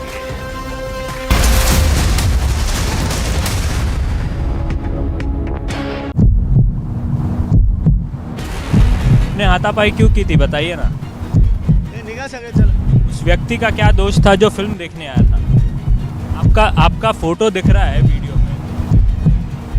आपका फोटो दिख रहा है वीडियो में. उस व्यक्ति का क्या दोष था जिसने हाथापाई?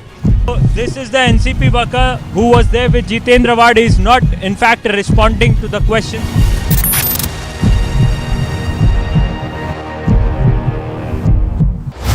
250 seats. कांग्रेस और कमीशन, कांग्रेस और भ्रष्टाचार. हम मिशन से काम करते हैं, वो कमीशन के लिए काम करते हैं. पैसों से चुनाव नहीं जितवाएंगे आप, कि आप अपने भविष्य के आधार पर अपना वोट देंगे. There's only one channel for the result. Live.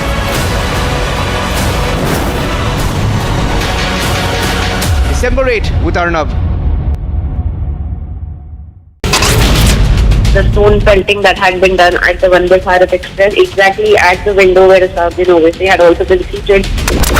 Jitendra Raut. Yesterday, he went into one of the theatres and he took law in his hand. He and his party workers beat up the viewers who were there sitting and watching the movie. The joint exercise, that's the Garud 7 being conducted in Jodhpur.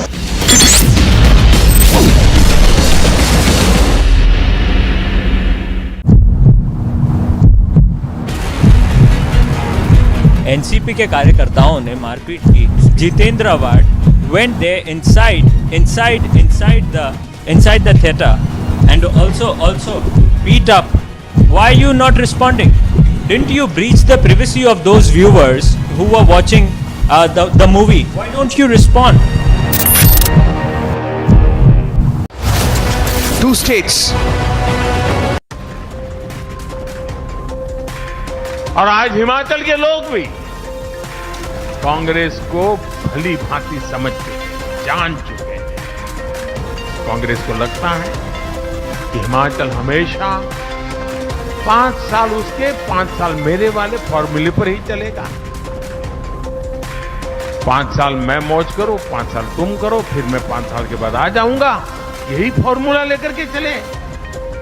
और इसलिए कांग्रेस के नेता हिमाचल के लोगों की कोई परवाह नहीं करते।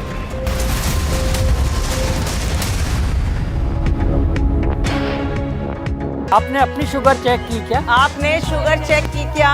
A simple sugar test can save you from diabetes-related complications.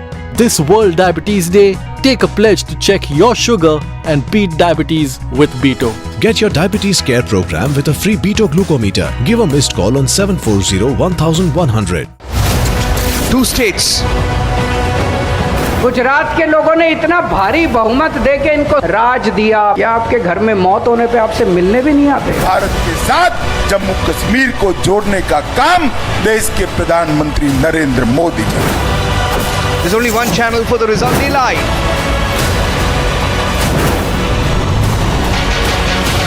December 8 with Arnav. Fire broke out at the Indian Oil Depot at Patna's Sipara in Bihar in the late hours of Monday. Bus accident over there reported in Kupwara and Jammu and Kashmir. We're learning so far at least 20 people were injured.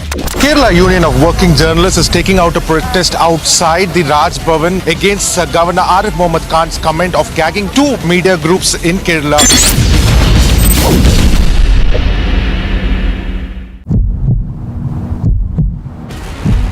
हाथापाई क्यों की थी बताइए ना। उस व्यक्ति का क्या दोष था जो फिल्म देखने आया था?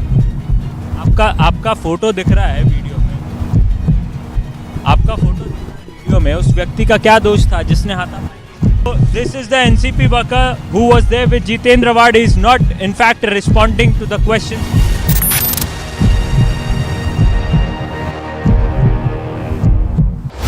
250 seats. कांग्रेस और कमीशन, कांग्रेस और भ्रष्टाचार, हम मिशन से काम करते हैं, वो कमीशन के लिए काम करते हैं। पैसों से चुनाव नहीं जितवाएंगे आप, कि आप अपने भविष्य के आधार पर अपना वोट देंगे। There's only one channel for the result live.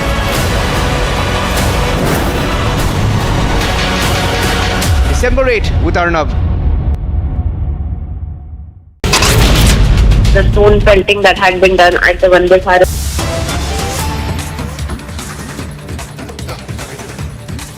And breaking news has just coming in. We are learning that the Facebook parent Meta has sacked about 11,000 employees. It has gone ahead to reduce its workforce by a whopping 13%. In fact, Mark Zuckerberg has written a note on the very same, and he says it is important right now to undergo these very difficult changes in Meta's history.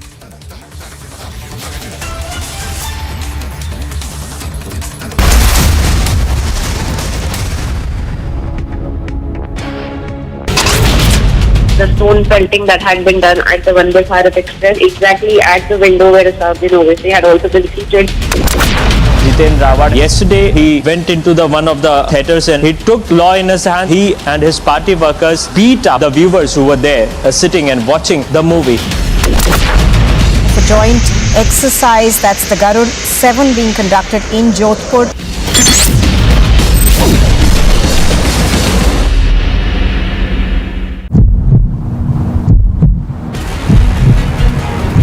NCP के कार्यकर्ताओं ने मारपीट की।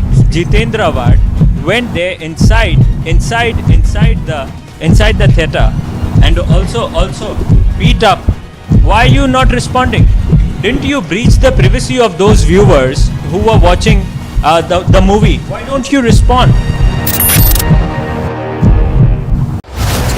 2 states.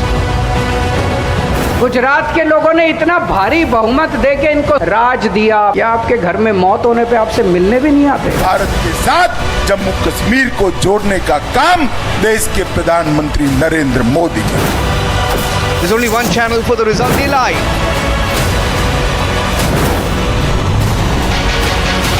December 8 with Arnav. Fire broke out at the Indian oil depot at Patna's Sipara in Bihar in the late hours of Monday. Bus accident over there reported in Kolkata and Jammu and Kashmir. We're learning so far at least 20 people were injured. Kerala Union of Working Journalists is taking out a protest outside the Raj Bhavan against Governor Arif Mohammad Khan's comment of gagging two media groups in Kerala.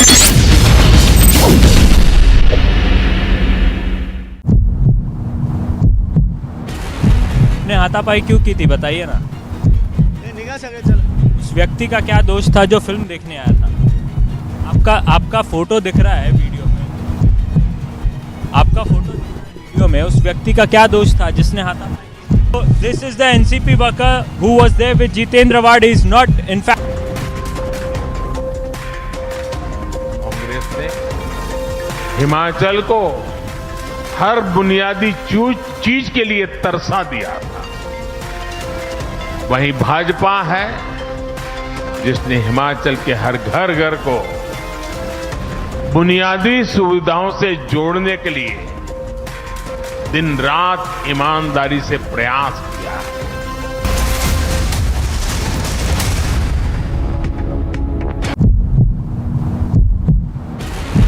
ने हाथापाई क्यों की थी बताइए ना। उस व्यक्ति का क्या दोष था जो फिल्म देखने आया था?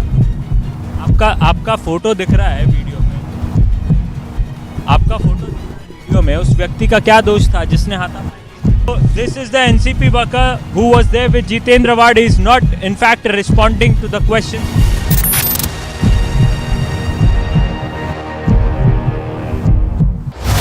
250 seats. कांग्रेस और कमीशन, कांग्रेस और भ्रष्टाचार, हम मिशन से काम करते हैं, वो कमीशन के लिए काम करते हैं। पैसों से चुनाव नहीं जितवाएंगे आप, कि आप अपने भविष्य के आधार पर अपना वोट देंगे। There's only one channel for the result live.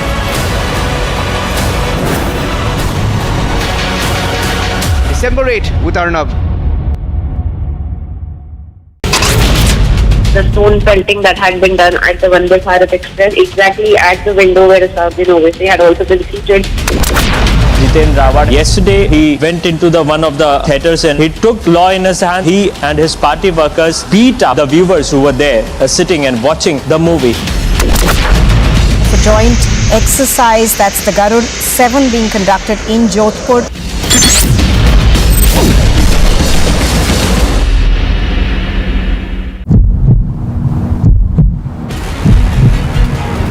NCP के कार्यकर्ताओं ने मारपीट की। जितेंद्र वाड went there inside the theatre and also beat up. Why are you not responding? Didn't you breach the privacy of those viewers who were watching the movie? Why don't you respond? 2 states. Gujarat के लोगों ने इतना भारी बहुमत देके इनको राज दिया कि आपके घर में मौत होने पे आपसे मिलने भी नहीं आते। भारत के साथ जम्मू कश्मीर को जोड़ने का काम देश के प्रधानमंत्री Narendra Modi ji. There's only one channel for the result live.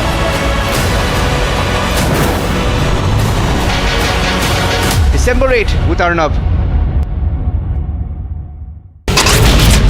Fire broke out at the Indian oil depot at Patna's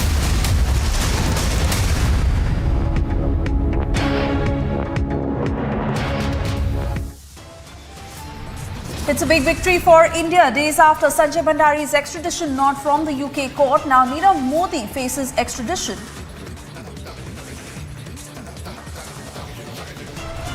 इस बयान पर तथाकथित परम शिव भक्त हिंदू यानी जो कांग्रेस के चिर युवा नेता हैं उनका क्या कहना है? Back to back, 2 Vadra Congress leaders indulge in Hindu hate abuse. BJP hits out.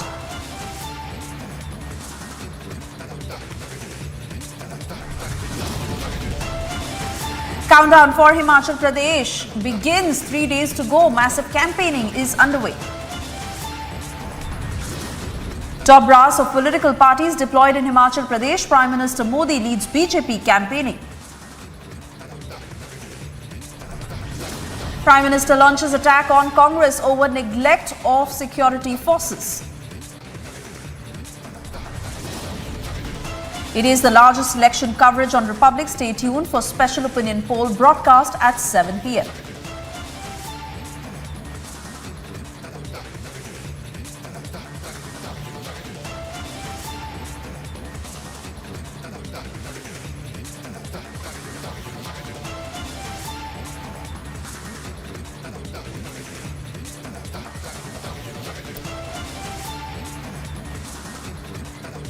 Thank you for staying with Republic, and we continue to keep you up to speed with this latest detail that has just come in. It is certainly a big win for India because after Sanjay Bhandari, just 2 days after, is now Nirav Modi, who has lost his appeal against extradition in UK High Court. This is certainly coming in as big news because the court has ruled that extraditing Nirav Modi would not be unjust or oppressive. We understand how Nirav Modi had tried his level best from his lawyers, who had put out a string of reasons of why Nirav Modi should not face the law in India. But now this is certainly a big setback for the fugitive Diamantaire, as the UK court has clearly said that extraditing Nirav Modi would not be unjust or oppressive.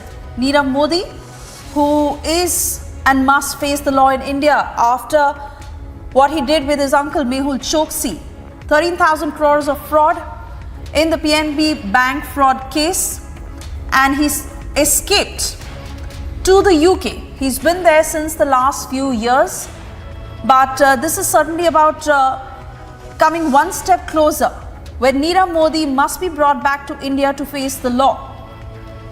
It's coming in as a big win, as Nirav Modi has lost that appeal in UK court. He had appealed against being sent back to India to face trial in the massive fraud case linked to the Punjab National Bank, and now he's lost that appeal. Lord Justice Jeremy Stuart Smith and Justice Robert J., who heard the appeal earlier this year, delivered the verdict that allowed Nirav Modi's extradition to India. He had fled from India for cheating PNB for over 13,000 crores, and now, as the agencies put up a watertight case in the UK court, this is one step closer for Nirav Modi to be brought back in India to face the law. We continue to get you more voices to understand what due procedure will follow on the legal remedies that he may have, but most importantly, how the agencies are getting one step closer to bring back Nirav Modi to face the law in India, who had put up a string of reasons, several excuses, saying that he should not be brought back to India. But this is the latest that is just coming in, and once again highlighting the intent of the government when it comes to these economic offenders who fled the country but must face trial. Vijay Mallya, Sanjay Bhandari, Nirav Modi, Mehul Choksi of course next. And Nirav Modi's appeal has been dismissed after 3-day hearing. 3-day hearing where his lawyers had put out reasons to why he should not be brought back to India, but now the UK court making it amply clear that it would not be an unjust move.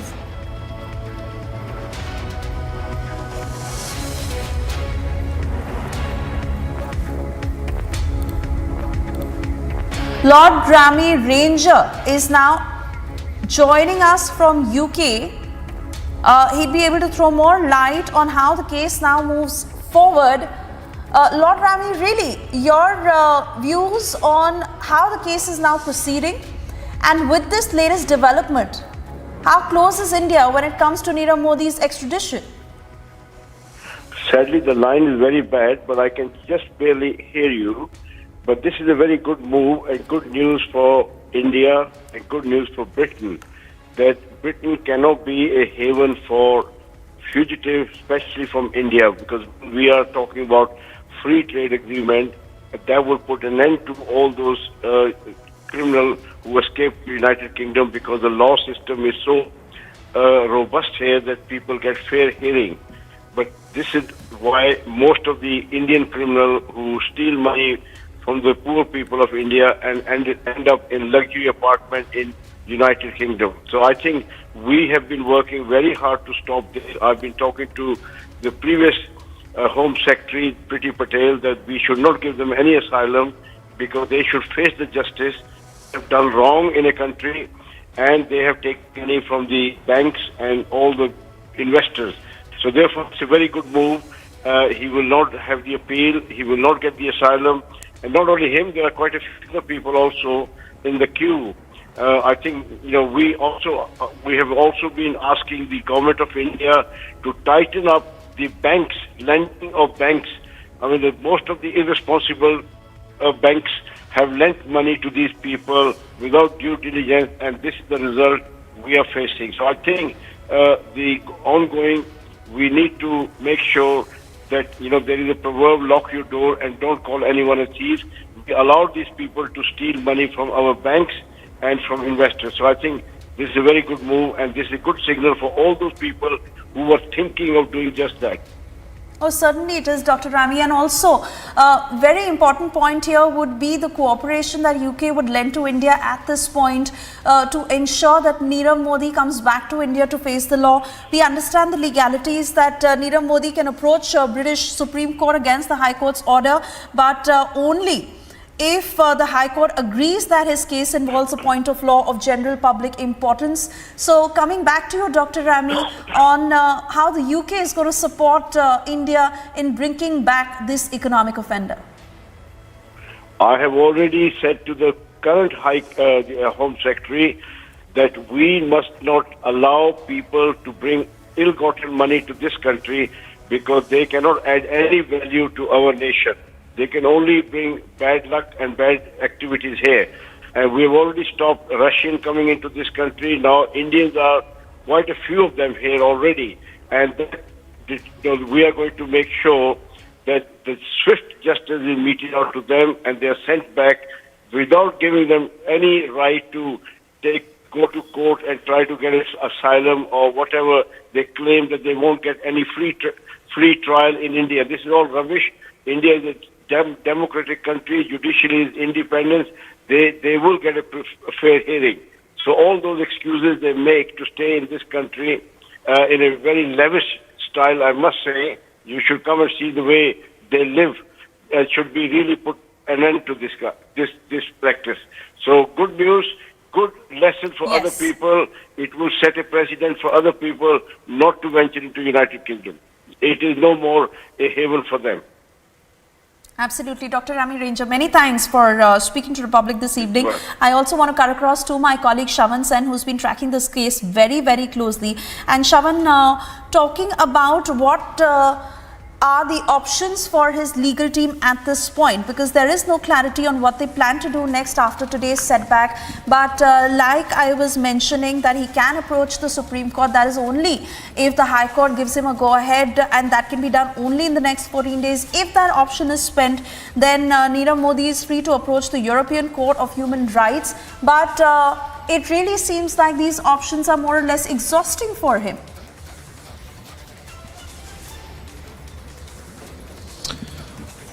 Well, if you just take a look at what happened in the case of Vijay Mallya, that route is still open for Nirav Modi. In fact, what we are picking up as of now is that there is a 14-day time period that is given to Nirav Modi, where he can basically make an appeal against the extradition order that has been passed by the High Court. Now, this is the written appeal that was made by Nirav Modi. Now, he has to take the permission from the High Court in order to appeal before the Supreme Court. If you see what has happened in the case of Vijay Mallya, that was rejected. So, in all possibility, one is expecting that it would go through the same lines.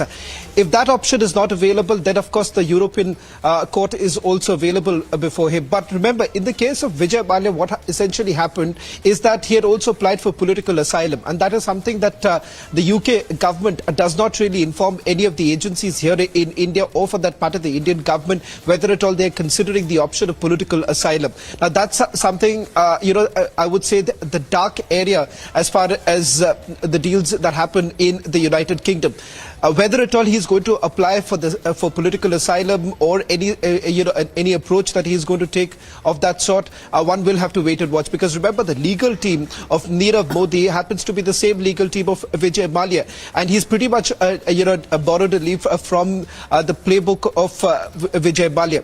But remember, the case is a little different. As far as Nirav Modi's case is concerned, both the agencies, the Central Bureau of Investigation as well as the Enforcement Directorate, have been very successful in convincing the Westminster Court and thereafter the High Court that there is a criminal angle attached to Nirav Modi. The very fact that they have been able to produce evidence on the table before the courts in United Kingdom, the fact that witnesses were being threatened by Nirav Modi and he was a flight risk, and that is exactly why, remember, no bail was granted by the UK court to Nirav Modi, unlike in the case of Sanjay Bhandari or for that matter even in Vijay Mallya. That is the reason why from the very day that he was arrested by the UK police, he has now been spending time behind bars. That is only because both the agencies have been able to convince that he is a flight risk. Secondly, the evidence that has been also produced by the investigative agencies through the Crown Prosecution Service is the fact that witnesses who were brought to Egypt by Nirav Modi were basically threatened, and they were basically asked to say that Nirav Modi was not responsible for any of it because there were other directors in the company. In fact, it turns out that this was a well thought out plan.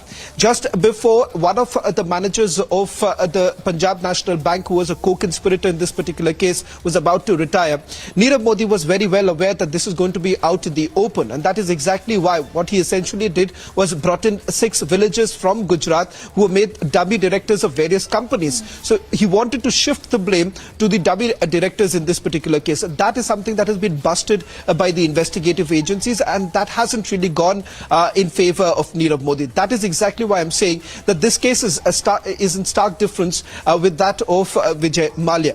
Vijay Mallya has been clever to, he's cleverly approached the UK government in terms of a political asylum, and he knows that it's the prerogative of the government and they need not inform the Indian government, and that is exactly why the Indian investigative agencies do find themselves in a dark spot when it comes to Vijay Mallya. But as far as Nirav Modi is concerned, they're supremely confident that in months to come there is a high possibility that he would be extradited to India. They've been able to convince the court that the jail conditions here in India is absolutely fine and it meets the international standards, and all legal remedies would be available before Nirav Modi, and that is exactly why it does appear, at least if you simply go by the court orders that have been passed by the Westminster Court and now by the UK High Court, it does appear that the courts are also convinced that all legal remedies would be given to Nirav Modi, and that is the reason why they feel that the extradition is not an unjust demand that has been made by the Indian agencies. Absolutely, Shravan, and I once again want to quote what the UK court has said, because they've insisted that, and I quote, "We are far from satisfied that Nirav Modi's mental condition and the risk of suicide are such that it would be either unjust or oppressive to extradite him." So really, in terms of where the case stands in the UK court would have a bearing on these arguments in the Supreme Court if Nirav Modi's lawyers choose to do that. And really, all in all, of the watertight case that the ED has put up, like you said, that both the ED and CBI want him, and it has not been easy for all these years to continuously pursue the case, to build evidence and present it. But now really at a point, at a juncture where this case stands that extradition for Nirav Modi looks likely.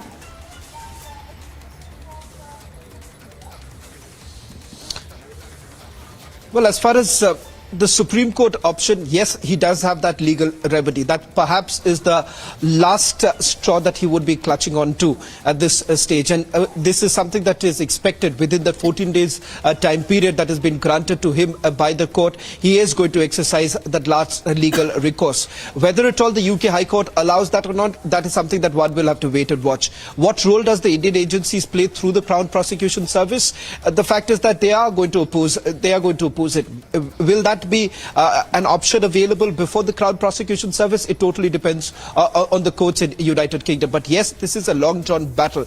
The fact that the arrest, following the arrest that was made, there was a long-drawn battle in the Westminster Court. But what has certainly worked in the favour of the Enforcement Directorate and the Central Bureau of Investigation is that this was certainly a watertight case. And the fact that they did realize that if the courts understand that bail cannot be granted to him, because there is a high possibility that at the moment he steps out, he could actually influence the witnesses. And the witnesses in this particular case becomes extremely crucial for further investigation. Because if you take a look at all the charge sheets that have been filed so far, they say that this entire case is still pending because one of the main accused in this particular case hasn't been questioned. That happens to be none other than Nirav Modi and his uncle Mehul Choksi. So the fact that once he's brought back to India, the large part of this investigation would only be completed thereafter. What the agencies have done so far is that they've been able to at least trace the proceeds of crime. They've been able to attach properties of Nirav Modi as well as Mehul Choksi. Companies that have been linked to Nirav Modi and Mehul Choksi have been identified, and the fact that they have been able to bring back large amount of money that was actually siphoned off by Nirav Modi and his uncle, defrauding Punjab National Bank and a consortium of banks through which they had actually got the loans, and they carried on with their operations for several years put together. They have also, the Indian investigative agencies have also realized what is it that works really in the UK court, and that is exactly why you're looking at the outcome that we are witnessing today. Right. Shravan, I want to thank you for getting us all these details, and of course we keep our viewers on the top of this story as developments come in further. For the moment, we move on to other breaking news coming in. And well, as Congress leaders continue back-to-back Hindu abuse controversy, there is no apology or remorse from the party. In fact, now a comment coming from Priyank Kharge, who has said that BJP is making a big issue out of this entire matter. This is to distract attention, is what the BJP is intending. Listen in to that statement.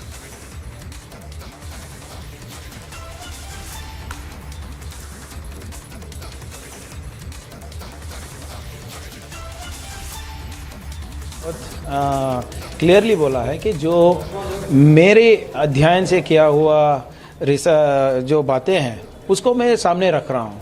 अगर इसमें कुछ खामियां हैं और इसमें कुछ झूठ है तो उसके लिए आप चर्चा के लिए आए बुला रहे बीजेपी वालों को। और वेरी क्लियरली उन्होंने बोला है कि ये मेरा ज़ाती कमेंट है, ये मेरा पर्सनल कमेंट है, इससे और पार्टी के से को नाता नहीं है करके ऑलरेडी बोले हैं। तो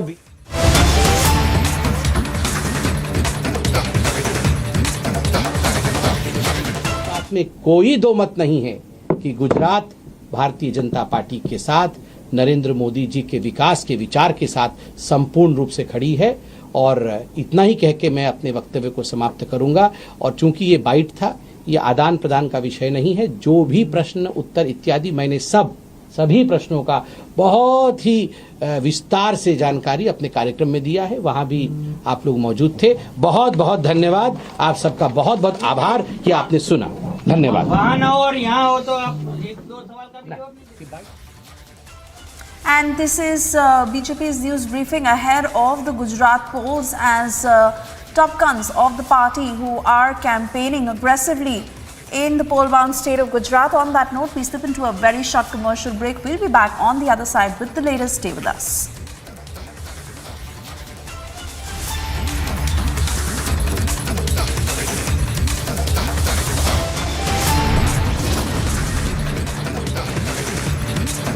Yes, back-to-back two Vadra Congress leaders who've indulged in Hindu hate abuse, BJP hitting out.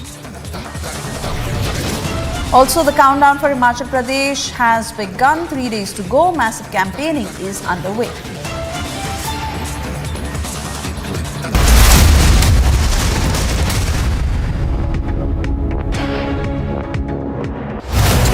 Two states. Gujarat के लोगों ने इतना भारी बहुमत देके इनको राज दिया कि आपके घर में मौत होने पे आपसे मिलने भी नहीं आते। भारत के साथ जम्मू कश्मीर को जोड़ने का काम देश के प्रधानमंत्री Narendra Modi ji. There's only one channel for the result live.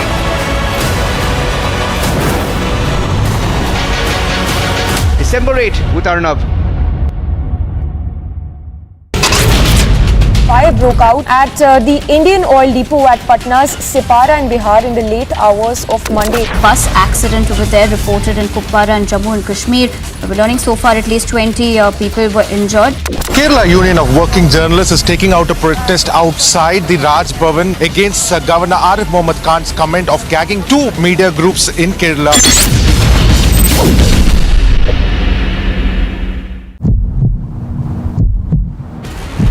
ने हाथापाई क्यों की थी बताइए ना। उस व्यक्ति का क्या दोष था जो फिल्म देखने आया था? आपका फोटो दिख रहा है वीडियो में, आपका फोटो दिख रहा है वीडियो में, उस व्यक्ति का क्या दोष था जिसने हाथापाई? This is the NCP worker who was there with Jitendra Wad is not in fact responding to the question.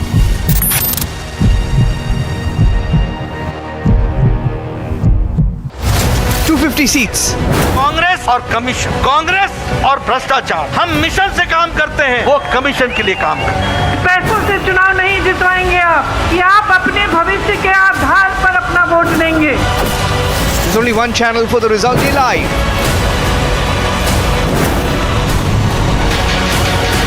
December 8 with Arnav. The stone pelting that had been done at the Vande Bharat. As two states go to polls, who has the edge?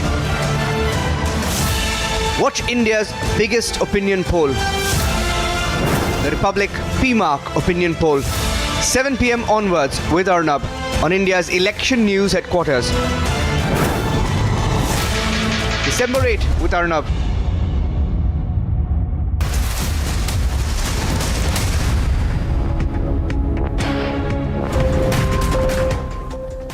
की स्थिति दिनों दिन बिगड़ती ही जा रही है। जो क्षेत्र कभी कांग्रेस का गढ़ माने जाते थे, वहां से कांग्रेस का पूरी तरह से सफाया हो गया है। ओडिशा जितना बड़ा राज्य, कांग्रेस गायब। तेलंगाना, कांग्रेस साफ। यूपी, बिहार ने तो बहुत पहले ही कांग्रेस को विदा कर दी। इसकी वजह है कांग्रेस द्वारा खुद को ईश्वर रूपी जनता जनार्दन से भी वो अपने आप को बड़े शहंशाह मानते हैं, बड़े मानते हैं। उसी का ये नतीजा है कि जनता लगातार उनको सजा दे रही है। और आज हिमाचल के लोग भी कांग्रेस को भली भांति समझ चुके हैं, जान चुके हैं। कांग्रेस को लगता है कि हिमाचल हमेशा 5 साल उसके 5 साल मेरे वाले फॉर्मूले पर ही चलेगा। 5 साल मैं मौज करूं, 5 साल तुम करो, फिर मैं 5 साल के बाद आ जाऊंगा, यही फॉर्मूला लेकर के चले। और इसलिए कांग्रेस के नेता हिमाचल के लोगों की कोई परवाह नहीं करते। कांग्रेस के लोगों को लगता है कि कोई काम नहीं करेंगे तो भी 5 साल के बाद तो लोग लाने ही वाले हैं, वापस आ ही जाएंगे। आप मुझे बताइए साथियों, कांग्रेस यहां पिछले 5 साल से विपक्ष की भूमिका में है, लेकिन इस दौरान दिल्ली से कांग्रेस के ऑल इंडिया लीडर लोकसभा चुनाव के प्रचार को छोड़ करके क्या कभी आपका हाल पूछने के लिए आए थे क्या? 2 states. भारत के साथ जम्मू कश्मीर को जोड़ने का काम देश के प्रधानमंत्री नरेंद्र मोदी ने किया। गुजरात के लोगों ने इतना भारी बहुमत देके इनको राज दिया कि आपके घर में मौत होने पे आपसे मिलने भी नहीं आते। There's only one channel for the result live.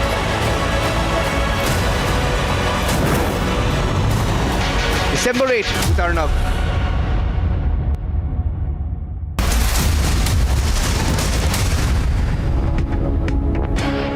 आपने अपनी शुगर चेक की क्या? आपने शुगर चेक की क्या? A simple sugar test can save you from diabetes-related complications. This World Diabetes Day, take a pledge to check your sugar and beat diabetes with Beto. Get your diabetes care program with a free Beto glucometer. Give a missed call on 740-1100. The stone pelting that had been done at the Vande Bharat Express, exactly at the window where Assaduddin Owaisi had also been seated. Jitendra Raut, yesterday he went into one of the theatres and he took law in his hand. He and his party workers beat up the viewers who were there sitting and watching the movie.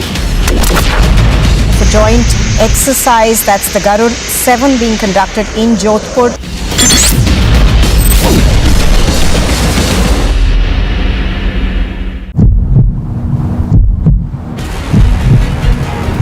NCP के कार्यकर्ताओं ने मारपीट की. Jitendra Rawat went there inside the theatre and also beat up. Why are you not responding? Didn't you breach the privacy of those viewers who were watching the movie? Why don't you respond? Two states.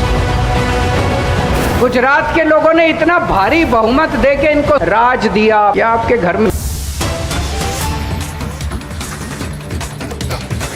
I will take a view on it. It is his duty, constitutional duty, to brief the governor on a regular basis, which he has never done. The bills which are pending with me, I have written to him. Come and brief me, I have certain queries. He does not come. Then how do I make how do I decide?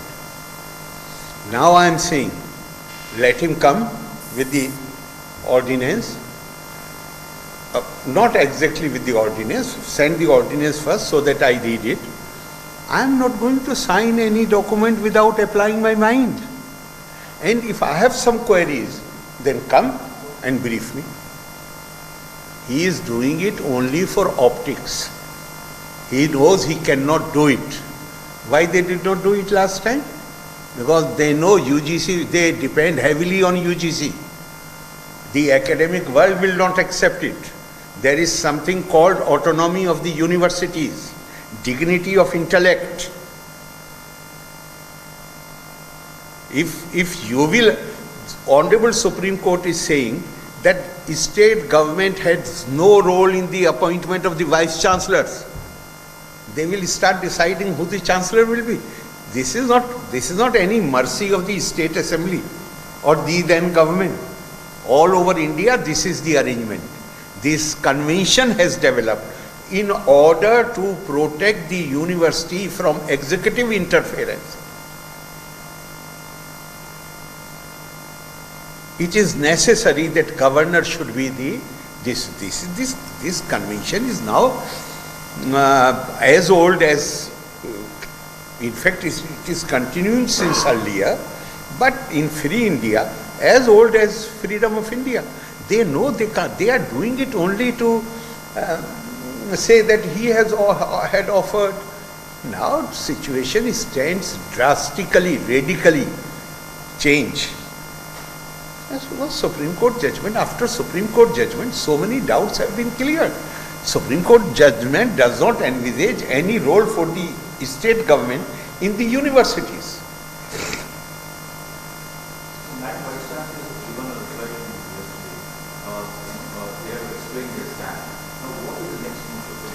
It is not a question of next move. The Honorable High Court has said that they may take some more time to decide the writs of the Vice Chancellor. As soon as the writs are, Honorable Court takes a final decision. They have explained their stand. Now, what is the next move? It is not a question of next move. The Honorable High Court has said that they may take some more time to decide the writs of the Vice Chancellors. As soon as the writs are, Honorable Court takes a final decision, then Chancellor can decide on their explanations. Governor, there has been over the years multiple times of contentions, issues between your office and certain ministers at the government. The genesis of it, probably if you look at it, dates back to the incident at Kannur University, where an attack happened. You have also said there was a conspiracy which has probably been hatched in Delhi. Now, it's been over 3 years. The state law enforcement is sitting on it. Yet, have you approached the center for help in a time like this when the state law enforcement is not even willing to file an FIR of the first citizen of Kerala? It's a grave offense that has been committed. So have you taken it up to... No, what you are saying is not right. We have not lodged any complaint, and there was no need to lodge any complaint because this is a cognizable offense provided under IPC. Why we should lodge any complaint? And don't expect that governor will act on these small matters. These are all indications of the beginning or the instances which at some point of time, the tipping point will come. This is clear-cut omission of duty on the part of the government. Somebody raising slogan against the chief minister inside aircraft is booked for attempt to murder. You reach the cabin only after thorough security check. Mere slogan raising is attempt to murder. And in Kannur, possibly he was at that time Rajya Sabha member, the protocol requires that unless the governor leaves the stage, nobody can move from there, those who are sitting on the stage. And he goes down to the audience, and you can see in the video, he's inciting people to raise slogans. Governor, my question is, if the state law enforcement does not do anything, are you okay with it? It's not a question of being okay. You keep record of all these things. And you give long rope. It's an attempt of writing on your life. I won't say that because they had known what the consequences would be. They had staged this drama so that I become scared and do everything at their bidding. I won't say that. Because it was not just people in Delhi were aware that this is going to happen 3-4 days before the actual incident. You mean there was an intelligence input? Not intelligence input. Intelligence input must have been there. I am telling you about somebody who was additional secretary in the Human Resource Development Ministry. He came to see me and he said, Arvind, what the Kerala intelligence was doing. We were aware 3 days before. And this decision was taken 1 day before that. And we came to know next day. So this was a pre-planned. The purpose was not to make an attempt on my life. Purpose was to scare me. I become fearful. I do whatever. And you were saying issues. What issues are there? Except the university. Any other should tell me any issue. University is not their responsibility. So they were all the time interfering in the matter of university, which I resented. And interference was not in the sense that you are trying to do something good for the development of the university. All interferences appoint this relatives of the CPM leader in this position, appoint this in this position. All interest is in appointment. That I resented. So, day before yesterday, there was a press conference in Ernakulam guest house and two of the media houses were asked to move out. So, don't you think that this was selectively targeting two media houses? Okay. because there is widespread outrage. Yes, yes. Especially within the media. I do not know if it was really outrage, but people were surprised by it. I agree. I am not ready to make a distinction between CPM and Kerala. And CPM is a party which believes in the legitimacy of violence. And Kerala, Mr. Prince is here. It is one thing that I am speaking to you and somebody tries to interpret it differently. Here we send a tweet and they replace the word in the tweet. Is it media people will do it? They are not media. They are only publicity unit of the CPM. I don't accept them as media.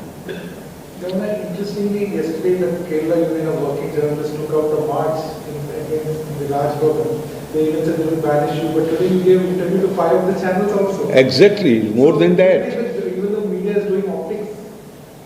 No, I had said it yesterday only. Yesterday, 2-hour-long interview, I said, very senior journalists or media people, they have called me and they have said to me that this is regarding Kerala. We have to operate in Kerala. Therefore, we have no option but to go and join them. They have told me on phone. And Kerala and Media One, Jamaat Islam, since when they are opposing? Is there any special thing? If I go to, even if I go simply for refresh myself to Ponmudi, what is special about it? 15 days, more than 15 days every month I spend outside Kerala, this state, that state, that state. Now I am going on 12th night. I will reach Delhi, 13th I am in Dehradun, 14th I am in Patna, 15th I am in Delhi, 16th I am in Bhubaneswar. I keep, and I went to get these forest officials had invited. So you were just listening into this live briefing of the Kerala governor amidst the ongoing tussle that you have seen between the governor and the left government. Do remember earlier the Kerala cabinet has decided to bring in an ordinance to remove the governor Arif Mohammed Khan from the post of chancellor. He's hitting back. He says, I don't have that ordinance yet. I need to put my mind on it. He's clearly daring the Pinarayi Vijayan government to do that. He's also speaking on the other issue of journalists, remember, having been blocked from one of his press conferences. And we'll have to see how the Pinarayi Vijayan government now responds to this dare coming in from the Kerala governor.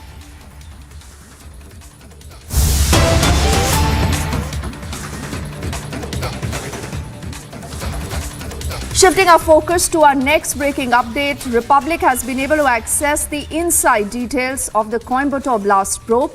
The accused, we are learning, had planned to take the car to central Coimbatore. The blast terror plot, what agencies indicate, possibly could be much bigger. Also, sources suggest that this blast was triggered by a possible gas leak inside the car.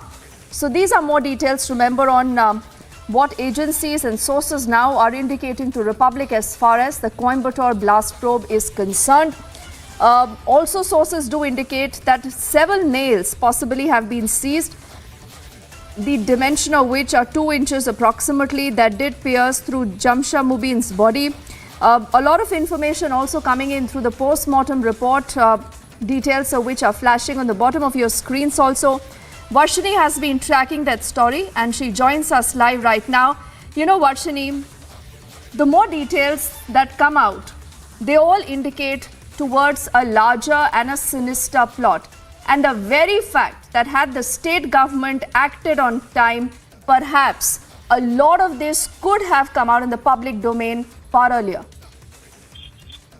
Well, yes, absolutely yes. Like you mentioned, this is Absolutely, yes. Like you mentioned, this is a very important investigation that's currently going on and is being taken up by the NIA, the National Investigation Agency. But meanwhile, we know that the initial investigation was done by the Coimbatore City Police, and even the forensics team had submitted a post-mortem report which is not yet out officially, since it has all been transferred to the National Investigation Agency now. But from very reliable sources, we learned that Jamesha Mubin died, in fact, not just during the blast, not because of the burns, but also because of one nail which was almost 2 inches in size that pierced right through his heart. And these kind of nails were found inside the car in large quantity. We even saw when we went to the blast site, we even saw 1 or 2 nails remaining on the corners of the blast site. Therefore, it is very evident that this kind of a scenario could have occurred, and that could have also been the reason for Jamesha Mubin's death. And now that our sources has also confirmed that this is the main reason, it is definitely shocking, because if at all things had gone according to the Jamesha Mubin and the other accused plan, this blast would have happened at in a very important point in the city, probably in the center of the city, where public were also there, and if at all it would have blasted there, these nails could have possibly pierced into a lot of common man's body. Therefore, this is this is such an important issue that we are talking about right now. And also from sources we hear that Jamesha Mubin had was traveling to another place where in between he saw this police checkpost in front of Koteshwaran temple, and he had apparently stopped there in order to escape from the police, but rather there was a gas leak and the blast had happened at that place itself. Therefore, the information that day by day one after other that we are getting, it's important to tell our viewers that this entire plot, Varshini, was far bigger than what really happened. And you have been able to access these inside track details that point exactly to that. Now tell me something, do the agencies believe that this man was acting under his own volition? Was he operating alone? Because a plan as big, a plan as sinister as this clearly need to have more people. Well, absolutely yes. The 6 people who have been arrested and who are currently in judicial custody in the Coimbatore Central Prison do have, extremely important part to play in this whole plan. And though Jamesha Mubin was the one who was driving the car, and he could have been the suicide bomber, which we are officially yet to confirm since it's an NIA investigation.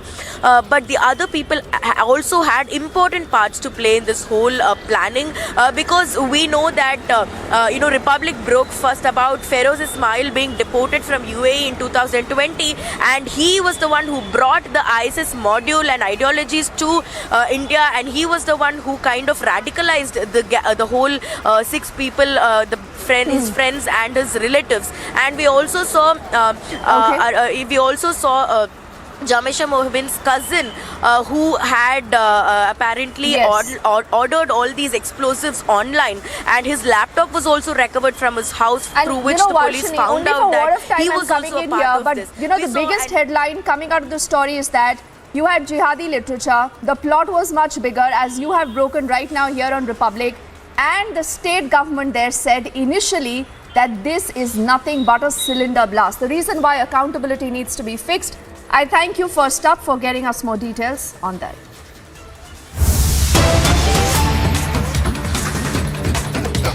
Hyderabad to wish me, he was calling. Why on the same day they are mentioning his name? Then is there any mode? They know, they find out who are all calling me. I want this clarification. Then I doubt.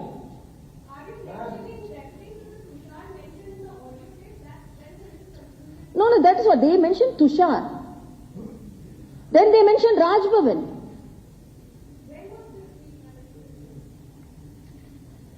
It was in the TRS news that they tweeted. Krishnan TRS retweeted. My ADC's name is Tushar. Tushar Basan. Ma'am. No, why? Particularly Raj Bhavan and Tushar they mentioned. So only I am telling. Ma'am, here. When in Tamil Nadu you said that Telugus are dominating, ruling Tamil Nadu, and no, that is misquoted. I didn't tell like that. I didn't tell like that at all. I only talked about the mother tongue. I didn't tell like that. I don't tell where the pending. Solve the problems. They have sent 6 bills to me, and one by one I wanted to take, and I have the list of the bills, and most important is the recruitment bill, because I am a person, I was only insisting that, so how can I block it? So I wanted some clarification, some justification to be done to the people of Telangana, to the graduates of Telangana, and the people of Telangana, and the students of Telangana. Madam, total bills clearance.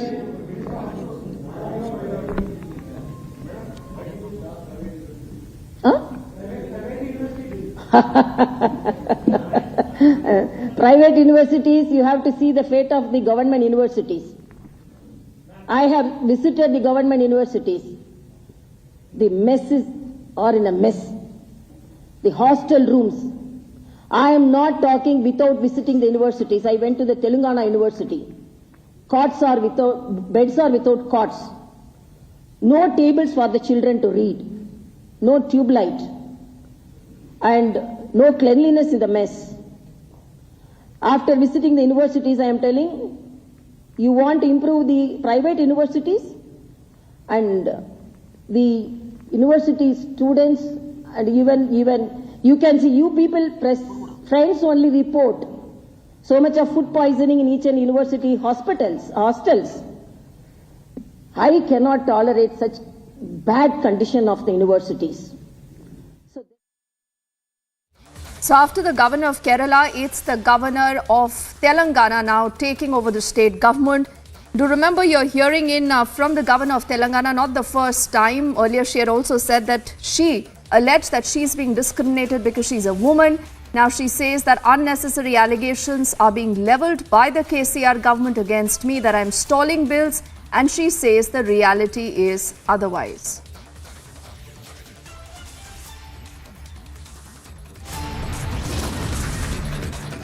We're heading into a break right now. On the other side, it's a huge victory for India. Days after Sanjay Bhandari's extradition not from the UK court, now Nirav Modi is all set to be extradited to India. Also, this is the largest election coverage on Republic. Stay tuned for the special opinion poll broadcast starting at 7 this evening.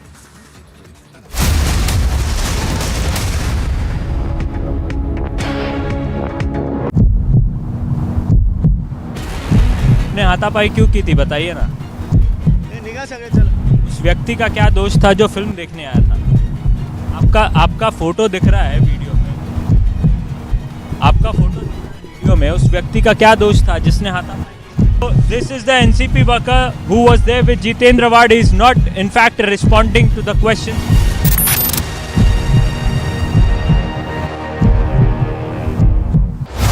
250 seats. Congress और commission, Congress और भ्रष्टाचार, हम mission से काम करते हैं, वो commission के लिए काम करते हैं। पैसों से चुनाव नहीं जितवाएंगे आप, कि आप अपने भविष्य के आधार पर अपना वोट देंगे। There's only one channel for the result day live.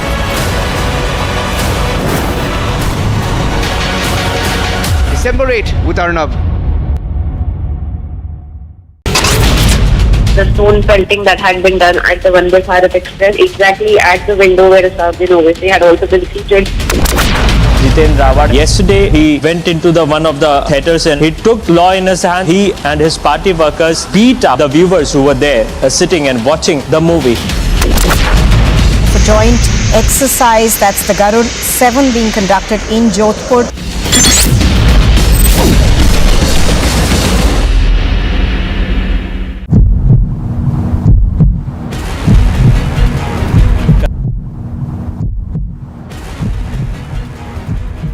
Job seekers are on the roads demanding their rights, demanding their jobs. However, the police is using all means to stop all these protests, and they are using force at one hand. They are detaining these students. For now, prime aim of the police is to remove these job seekers and protesters from all these locations where they are protesting.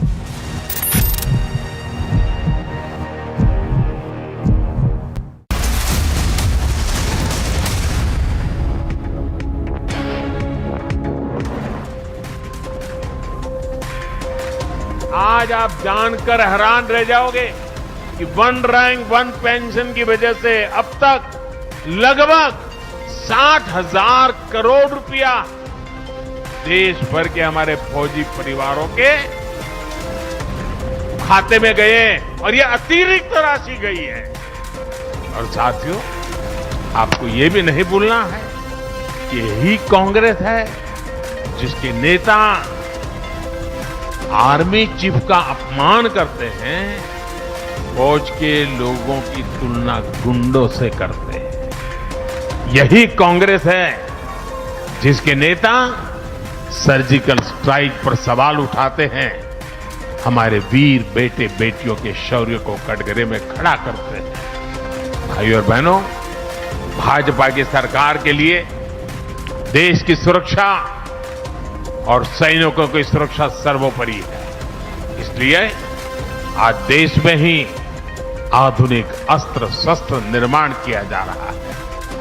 Congress ने रक्षा घोटालों का जो तौर तरीका बना दिया था, उसको बदला गया है।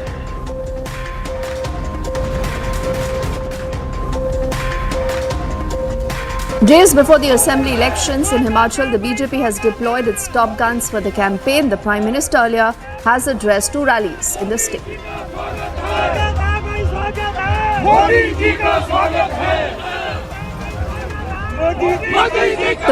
हिमाचल भाजपा को विकास का नया संकल्प लेने के लिए इतना अच्छा घोषणा पत्र बनाने के लिए बहुत बहुत बधाई देता।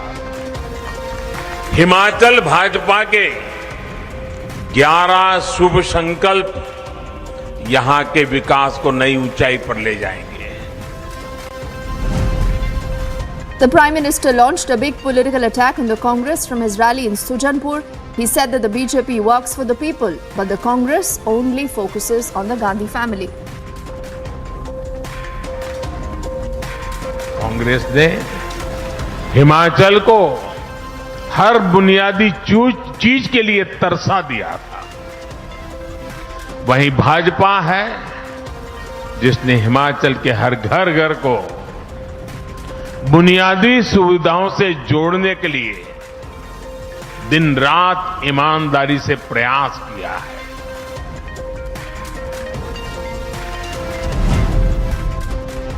The Prime Minister also says that the Congress has betrayed and broken the trust of the people of the hill state.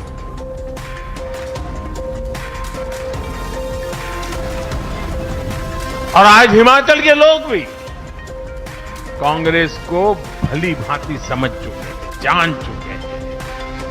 Congress को लगता है कि हिमाचल हमेशा 5 साल उसके 5 साल मेरे वाले फॉर्मूले पर ही चलेगा। 5 साल मैं मौज करूं, 5 साल तुम करो, फिर मैं 5 साल के बाद आ जाऊंगा, यही फॉर्मूला लेकर के चले।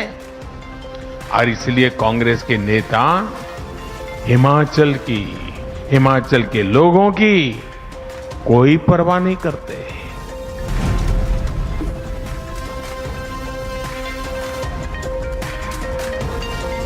Also seen campaigning in the hill state was the Union Minister Anurag Thakur, who said that the double-engine government is effective for the state.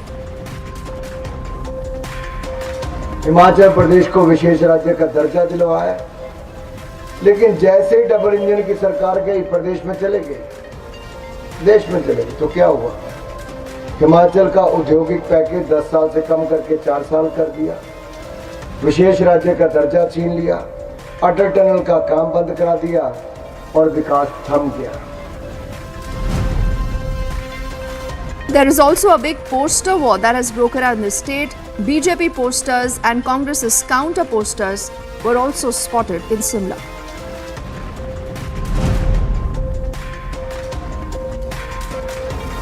To Gujarat now, where ahead of the assembly polls, the Congress is facing a lot of desertion.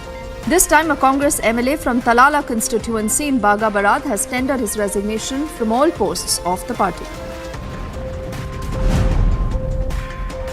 The BJP Central Election Committee will be holding a key meeting on the Gujarat polls. Top BJP leadership will deliberate upon the candidates for the upcoming polls, and ahead of that meeting, the BJP State President C.R. Patil and the Chief Minister also held a separate meeting. As two states go to polls, who has the edge? Watch India's biggest opinion poll, the Republic PMark opinion poll, 7 p.m. onwards on India's election news headquarters. December 8 with Arnab.